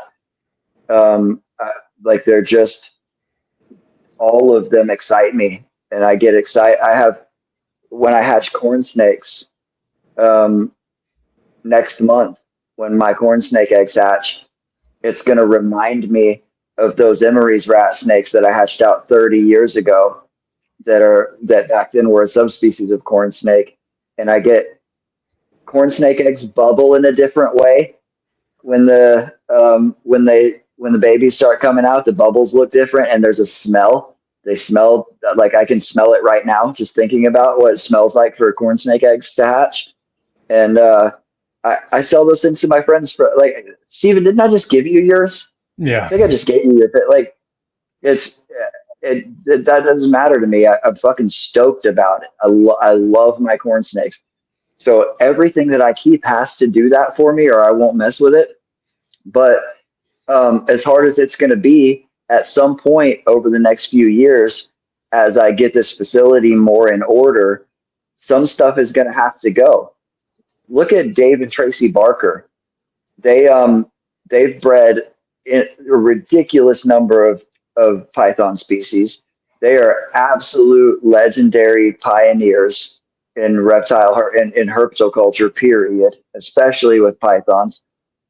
They keep ball pythons, blood pythons, and boa constrictors, and nothing else, because they can breed all three of those species all under the exact same parameters. They use the exact same formula for everything, and it's because they've done all the crazy stuff that they've done. And to be fair, almost everything that they've done it the same way. They were breeding chondros in 44 quart Rubbermaid tubs on newspaper with one dowel rod in there. Tracy Barker told me a long time ago, she's like, the difference between a green tree python and a ball python is having a stick in the tub. and when you're Tracy Barker, you can say shit like that. But we're friends. It's been a few years since I've talked to her. Yeah. She is a sage and a lovely human being. Yeah. And I love Dave too. I go to Tracy to be a geek and for information, and I go to Dave for stories, because that dude has got stories forever. Yeah. But yeah, I still just randomly text Tracy pictures of baby chondros. She gets giddy seeing pictures of baby chondros. I got my black milk snakes from Dave Barker. I used to have VPI line black milks. I didn't get them directly from them, but yeah, I used to have VPI line black milks too, and they were amazing snakes. Yeah. Amazing snakes. I thought his might have come from San Antonio Zoo. Yeah, they were. It's the same bloodline. VPI / San Antonio Zoo line black milks. I'm trying to remember his name. Alan Carden, I think. Yes. Yeah. San Antonio Zoo. Yeah. Yeah, and I could be mistaken, but I believe Crutchfield actually brought those in for them. I think they got their original stock from Tom. Could have. I know Tracy I remember talking to Tracy, and she had some schooling down where those are found. Really? In the mountains. Yeah. Yeah, cloud forest in Costa Rica. Yeah, and I can't remember exactly where she said she was, but she lived with them for a while. You know. That's so cool. Yeah. That's so cool. Yeah, I really liked those snakes. They were pretty cool. Yeah, they're so big. Yeah, mine would eat medium rats, and mine too. They got to the point where they'd lay I want to say 15 and 17 eggs. Jeez. You know, just monster clutches. Wow. Yeah, the only bigger milk snake I've ever seen, all of the biggest milk snakes I've seen were black milks, except for I saw an Andean milk at a show one time that was every bit of 7 feet long and just a big, muscly monster of a milk snake.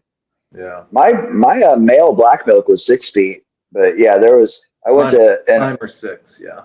Yeah. I went to an early NARBC in Dallas, in Arlington one time, maybe the first one in Arlington. And somebody had this huge glass cage there, maybe a big lizard lounge or maybe a front opening glass cage with an Andean milk snake in there that dwarfed any black milk I'd ever seen. This thing was easily 7 feet long. It was ridiculous. Huh. Wow. I was probably, I went to, I don't think I did make it to every one of those shows. I was going to say I probably was at the same show. But. Yeah, I the only NARBCs that I ever missed were when I was locked up. I went to the very first one in Arlington, and I was always there.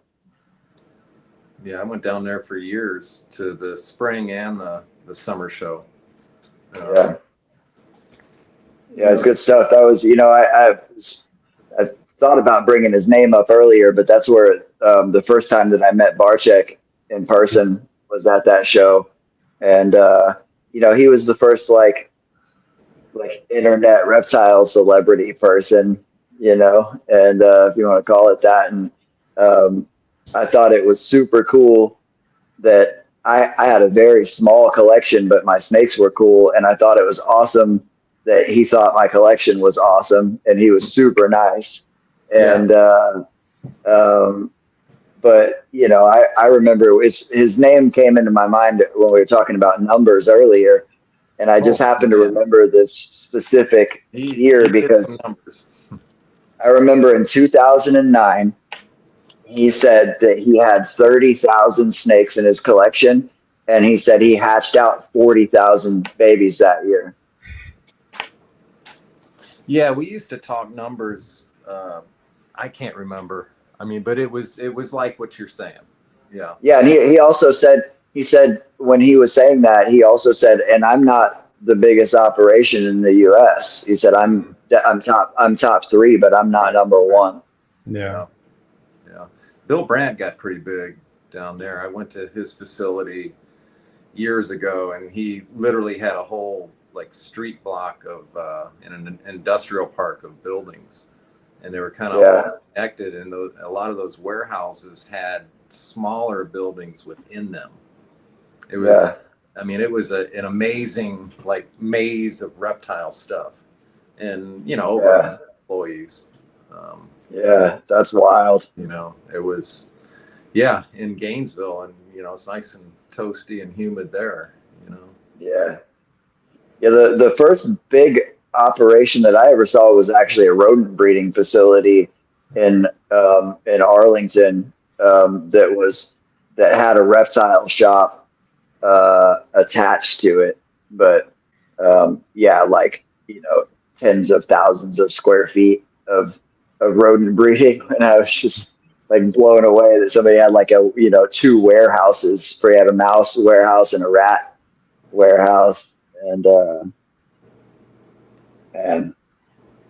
crazy. We got you just dropped in at the very last minute here. Hey, what's up, man? Just 3 hours and 16 minutes late, but he is here. Oh, where you been fishing? What's up? You been fishing? Yeah, I did some fishing in Alaska for pike, lake trout, grayling, and red salmon, sockeye salmon. So, wow. Yeah. But did you wrestle a bear though? Not this time. I don't think I would wrestle a bear really unless I had probably you by me, man. You think if it was both of us, we could take the bear? Yeah, or Steven. Steven's a pretty big dude too, so maybe Steven's a big dude. Yeah, hey, you guys can do that. You know what they say though? I don't have to outrun the bear. I just have to outrun you. Yeah. Yeah. I don't know about you guys, but I'm fucking fast. If we're on a mountainside, you're not going to catch me. You're going to leave me in the dust. Huh? I believe that in flip flops too. Yep. Yeah. So what's been going down, man? What have I missed in this last 3 hours? We've been talking about Domino's Pizza and Dairy Queen. Yeah. There. And eating nuts. Yeah. Eating nuts. Been talking about nuts. Nice, man. So I've missed a whole lot. You've missed a lot. You've missed us. For 3 hours and 18 minutes, we've spent about an hour talking about the subject of the video, and the rest of the time shooting the shit and letting it deviate and just let the conversation go where it will, which I'm totally fucking cool with. Yeah, those are the best ones, man. After that commercial break, it went off the rails, and that was all right. Never went back on, but it's been a fun time. Yeah, on 3 hours and 20 minutes. Yeah, Kyle, Marcial. You missed Marcial. Yeah. Oh, did he just get off? Yeah. Like He about an got hour. off a while. He got off a while ago. He doesn't have time to do this shit, huh? I don't either. It's fucking 2 hours past my bedtime. Dude, yeah, that Yeah, flight I'd killed me say today. It I'm at was least 2 hours 14 behind. hours travel. We had a long layover in Dallas, completely unexpected, which Yeah, should have yeah. expected it being in Dallas. Well, But if it wasn't for the podcast tonight, you could have called me. I'd have come scooped y'all up and taken y'all out to dinner while y'all are fucking yeah, waiting on your play. believe me, I thought about hitting you up, but I knew the podcast was going to be going down, and last minute usually Yeah, not good for guys with huge collections. So that's all right. My shop is about 30 minutes from. Were you at DFW or Love Field? DFW. Yeah. Fuck, man. Yeah, I can be there in about 30 minutes from my shop, and there's lots to eat over there Yeah, next time. for sure. For Yep. sure. Next time, gotta do some fishing out there in Dallas. Me and my buddy are thinking about going out there to I forget what the lake is, what the name is now. Frisco? I don't know what's in Frisco. I don't know what lake is in. Maybe part of Lake Louisville backs up into Frisco. It's a big I lake don't right on the know. north, right on the north side of Dallas. I don't know why it's slipping my mind right now. Yeah, there's Lake Louisville is a huge lake, and it's just straight up 35 from Dallas. Could be that. I forget now, but I need to get down there and do some bass fishing, man. Yeah. Yeah, we got there's a few. We got Lake Levon and Lake Ray Hubbard. There's a multiple. White Rock Lake is actually in Dallas. There's a lot of lakes around here. Someday when my collection dies down a little bit. And you can get How down long into you the been up in Trinity. Alaska? Do what? How long were you in Alaska for? We were there for 8 days. Oh, nice. Badass. Yeah, Yeah. you get away for that long. That's pretty cool. Yeah, we flew into Anchorage and then drove down to Soldotna. We did a couple of days of flyouts where we flew on float planes into these remote areas to catch the grayling and lake trout and stuff like that. That's so cool. Yeah, it was the trip of a lifetime, man. It was incredible. Yeah, okay, so you did that. Yeah. Okay. Yeah. Yeah. Yeah, I mean, we took what's up? I was just saying when we brought it up earlier, and I was saying that I saw in your Instagram story you were in Alaska, and I thought, what the fuck? There ain't no snakes up there, bro. What's really going on? Yeah, man. Fish. Yeah. But no, we did a wildlife tour too. We booked this cruise where they drove us around the Gulf in south of Seward, and it was like a 7 or 8 hour cruise, man. And we saw whales and porpoises, seals, penguins, you name it. I mean, we saw it. It was incredible, That's man. badass, dude. Wow. Yeah. You didn't see polar bears though. No, we weren't that far north. We didn't go that far north. That's pretty far north. Yeah. Yeah. We saw humpback whale. What's the other big stuff? We saw orcas, a little pod of orcas. Nice. So yeah, dude. I mean, it was anything you could ask for from Alaska. We were lucky enough to get it. So Wow, Yeah. that's amazing. yeah, Yeah, that's so cool. picks to come.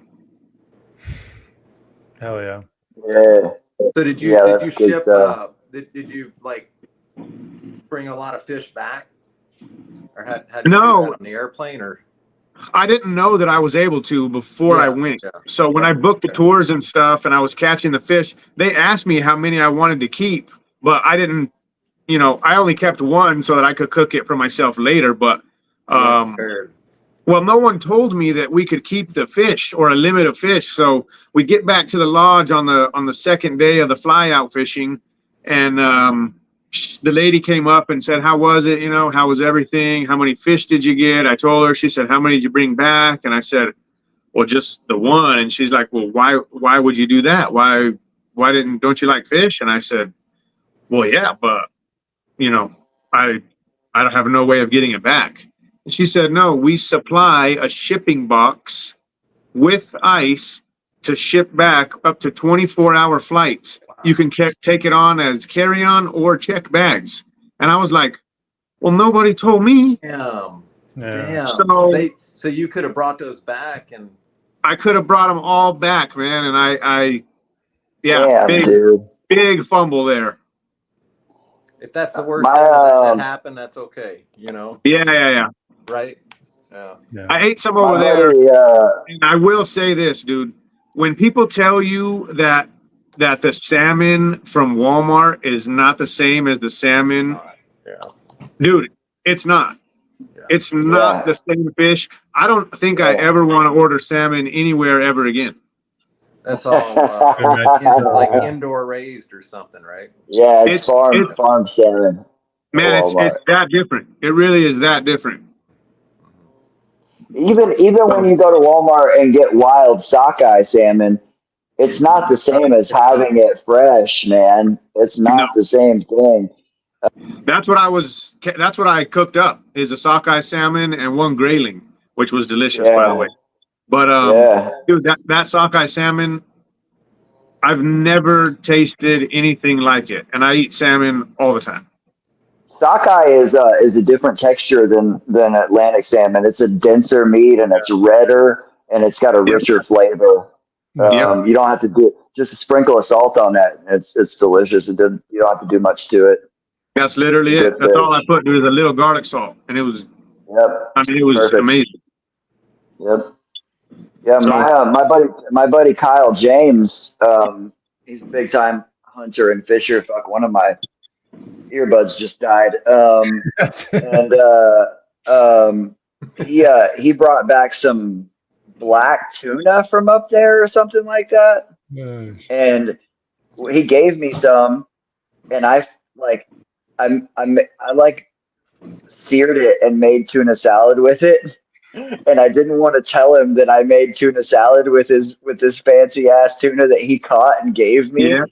But I did, and I made some fucking fire ass tuna salad with it. I used I used quail eggs and it was fancy. But I broke down and I told him, and I was like, bro, I was like, don't be mad, but I made tuna salad with that tuna you gave me. He goes, dude, it makes the best tuna salad. Yeah. I seared that shit in the cast iron and turned it into tuna salad. It's so good. Awesome, man. Yeah. Yeah, man. Okay. What's everybody else got going, man? We wrapping up or? God, you're reminding me back when I used to live in Louisiana, and like the favorite fish, my favorite fish in the world is the Gulf red snapper. Red snapper from the Gulf, yes, dude. I've pulled a lot of red snapper out of the Gulf, man. Off of Galveston. We used to do that, man, out of the water. Oof. You know that. So good. God, I mean, that's one I've not had yet. Is it a really? You think it's better than salmon? Yeah, it's so different. It's a white. Yeah. Oh man. We would drive them straight back to Dallas. We'd go fishing early in the morning and drive straight back to Dallas. And you can get back to Dallas from Galveston in about 5 hours, and sooner if you drive like an idiot. And we'd have them in the cooler on ice, and we would blacken them. My dad would open up all the windows and turn the fans on. When I blacken at home, I put the cast iron on the grill outside so that I don't stink up my whole house with fish. Right, but blackened red snapper is like. And I'm a huge salmon fan. Salmon is I'll eat salmon. I like smoked salmon, raw salmon, baked salmon, whatever. But blackened red snapper is so fucking good, dude. It may be the best fish. I like it anyway, you know. I got it. Yeah, I like a whole grilled snapper. I mean, you can't beat it, you know. Yeah. It has Mark, did you do a lot of fishing for other stuff out there in Louisiana? Not a lot, no. I mean, I grew up bass snapper and all that. And then when I was in high school, my buddy's dad was a doctor, and he had this boat, you know. So we'd go, we'd go 40 miles out around the oil rigs, and just pull them up as many as you wanted. You know, we'd come back with cooler fulls. Oh, it's so good. Oh yeah, awesome. they're so easy. You just drop your line all the way until it hits the bottom, and then crank it back up just a little bit and float that bait right off of the sand, and you just sit there and pull them out all day long, two at a time. You know. Yeah. That's awesome. Yeah. The best tasting fish in the Gulf that I've eaten are red snapper, flounder, and black tip reef shark. I haven't had the shark, but I'm a flounder fan too. You know. Yeah. I do like flounder. Yeah. It's another good reef fish. The reef shark is delicious, man. It's a steak. It's a totally different texture. I bet. Yeah. But yeah, is this kind of what you mean when you guys said you were going off the rails? Different conversations. Yes. Pretty much exactly what we're talking about. This has been the second half of the podcast, at least. Pizza and fishing. Yep. Well, at least we got off of the sugar subject, right? Yeah. You talk about sugar Fish for is quite a better while. than to talk about. Yeah. Yeah, we're talking about all the good stuff, man. Cheesecake and red snapper, and keeping way more snakes than we have any business keeping. Yeah, for sure. I just got back home and came in the snake room, and I was like, "Oh fuck, here we go." 8 days. You got any surprise babies in there? I think I had some pyro eggs. I gotta actually dig for them right now, but I don't see any other. I didn't look too hard, to be honest with you. I don't want any babies right now. So if they could wait for like a week, that would be really cool. Yeah, I feel that 100%. Just turn the air conditioner up high. You know? Yeah. That's funny, man. Nah, we'll see tomorrow. I'll get out of here and get some sleep, but they'll be coming soon, man. Most of my stuff is probably going to drop within the next 3 weeks. Okay. Nice. Cool. So that's when you're going to start expecting all the rattlesnakes to start popping? Yeah, I've got some that are, I thought they were close before I left, and now it's like, I shine my flashlight in on a couple of them, and I'm like, how are you holding it together? Yeah. Yeah. From when they start kind of dropping them all down until birth, how long does that usually take? Dude, some females do it the day before. Some females do it 3 weeks before. Okay. Yeah. There's no telling. I've had females that I think, oh man, she's probably still got a month or so. And then I look that night and they're dropped all the way down. And in the morning, she's giving birth. They're all different. Okay. That's the thing that I haven't ever that is unsettling for me about live bears is they just, generally speaking, all different types of snakes, live bears are much less predictable than egg layers are. Yeah. Like I have some species that I know how many eggs they're gonna lay. I can palpate every single egg. I know exactly when they're gonna lay. Yeah. Like you'll start feeling it, and I'm like, okay, it's gonna be in the next few days. But then you walk in the day before, and you're like, she's gonna have eggs in the morning. You just fucking just know it. You can sometimes tell if they're fertile with certain species just by palpating. With live bears, I'm like, sometime in the next 3 months, she's going to take a big shit or have a whole bunch of stillborn babies. One or the two is going to happen. I'm not real sure.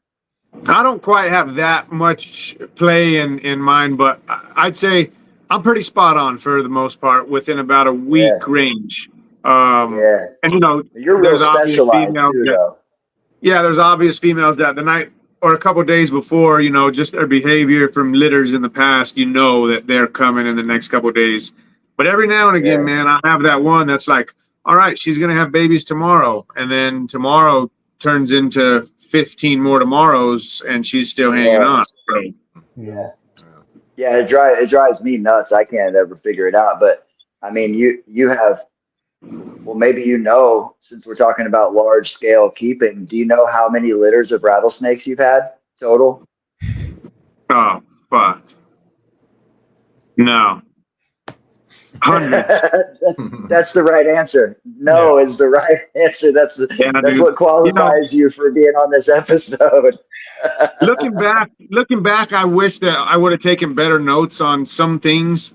And to be fair, if I really wanted to, I could go back in my photos and tell you every single litter I've had every single year. Me too. Me too. but off the top of my head, man, there's some years, dude, I've had 40 plus litters, Oh, of all montanes. And then there's been, now I'm doing the dwarf adders, and last year alone, I had 9 litters of dwarf adders added to all of the montanes and all the European vipers. So I don't know, man. If I had to guess, I'd say I'd probably have 300 or 400 litters. That's wild, dude. Would you say that going to South Africa, you've been twice to South Africa, right? 3 times. 3 times. Would you say that going there has given you insights that were helpful with breeding those species from that area? 1,000%. I figured it was the same way it is for you with the montane rattlers too. And it's why I decided to go over there. I mean, you know me, dude. If I have a snake from somewhere, I'm going to where it lives. Go check it out. Yeah, that's I think awesome. a lot of people miss out on that idea. You're the only person that does it to the degree that you do it. Nobody else does it like you do that. Like there's some people that have visited a place or whatever. Fuck, dude. My other earbud is about to die, and my phone is 16%. I'm just gonna go ahead and bail on this conversation, and because it's gonna lose me right in the middle of the sentence anyway. So I may as well just wrap it up with you guys right now. But all right, man. You guys are all a bunch of fucking rock stars. Marcial too. He's already in bed, but I appreciate spending the time, and I'm really glad, Kyle, that you got to jump on right here. I'm glad that we stayed on talking about pizza long enough to get on with you. To get Kyle in. There goes Kyle. Kyle. I wonder if he'll jump back on or not, but I just got my second low battery, so it's about to bail in about 60 seconds. So I love you guys.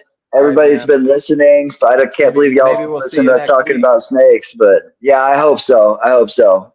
If not, you'll see. Well, you're not on social media, but the rest of y'all will see the pictures of whatever I did instead of California. So, anyways. But all right, guys. Well, y'all have a good rest of the however long y'all stay on for. All right. Have a good night, man. Later, guys. Behind you, man. Later, Patrick. Yeah, Mark, I feel like this is very out of character for you right now. You're probably hours past when you normally be calling it a day. Oh, I'm good. I got nothing else to do, right? Hey.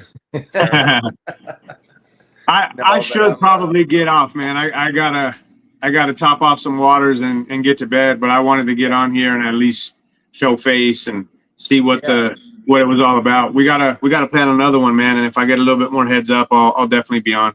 Yeah, it's good to see you, Kyle. Yeah, you as well, Mark.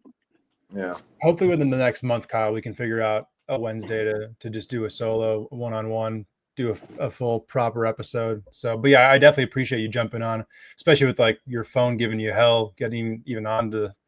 I know, man. In the first place. So, yeah. So, right on. Well, cool. Yeah, rest, man. We'll make one work. I'm jealous of Alaska. Yeah, man. I don't know if you have my personal Instagram, but I'll shoot you a message on my klaubking account, and I'll be posting pictures over there if you want to check them out. Yeah, I'd like to. Cool. Yeah, I'll get that from Steven or whatever. Yeah. Okay. That'll work. Yeah, I'll do that. Okay. Cool. Yeah. Okay. Sounds good, fellas. Oh yeah. All right, Kyle. Have Good a luck good night, with the man. snakes, man. We'll talk soon. All right. Peace. Later. Yep. All righty. Let's see. I guess. Down to me and you. Yep. Well, shoot, man. It's been a hell of an episode. I think right now we are 7 minutes shy of my longest episode that I've done, which was an absolute insane marathon show. We're not gonna beat that because we're not gonna be here for 7 more minutes. No, we are not. I'm tired, man. I haven't said a word for about an hour, and it's for a reason. So, oh man. Well, I'm very excited for next weekend. It's gonna be a hell of a time. So, but yeah, I mean, other than that, where can people find you? It's really just Morph Market at this point, right? Where you're just Morph Market, or get my phone number and call me. Yeah. Yeah. All right. Cool. Well, I'll do my quick version of the sign out. All of my social medias are everywhere. If you've made it 3 hours and 40 minutes into the show, you don't need to know where to find me, and here every Wednesday. So with that said, you guys, thank you for tuning in. Catch you back here next week for a new episode.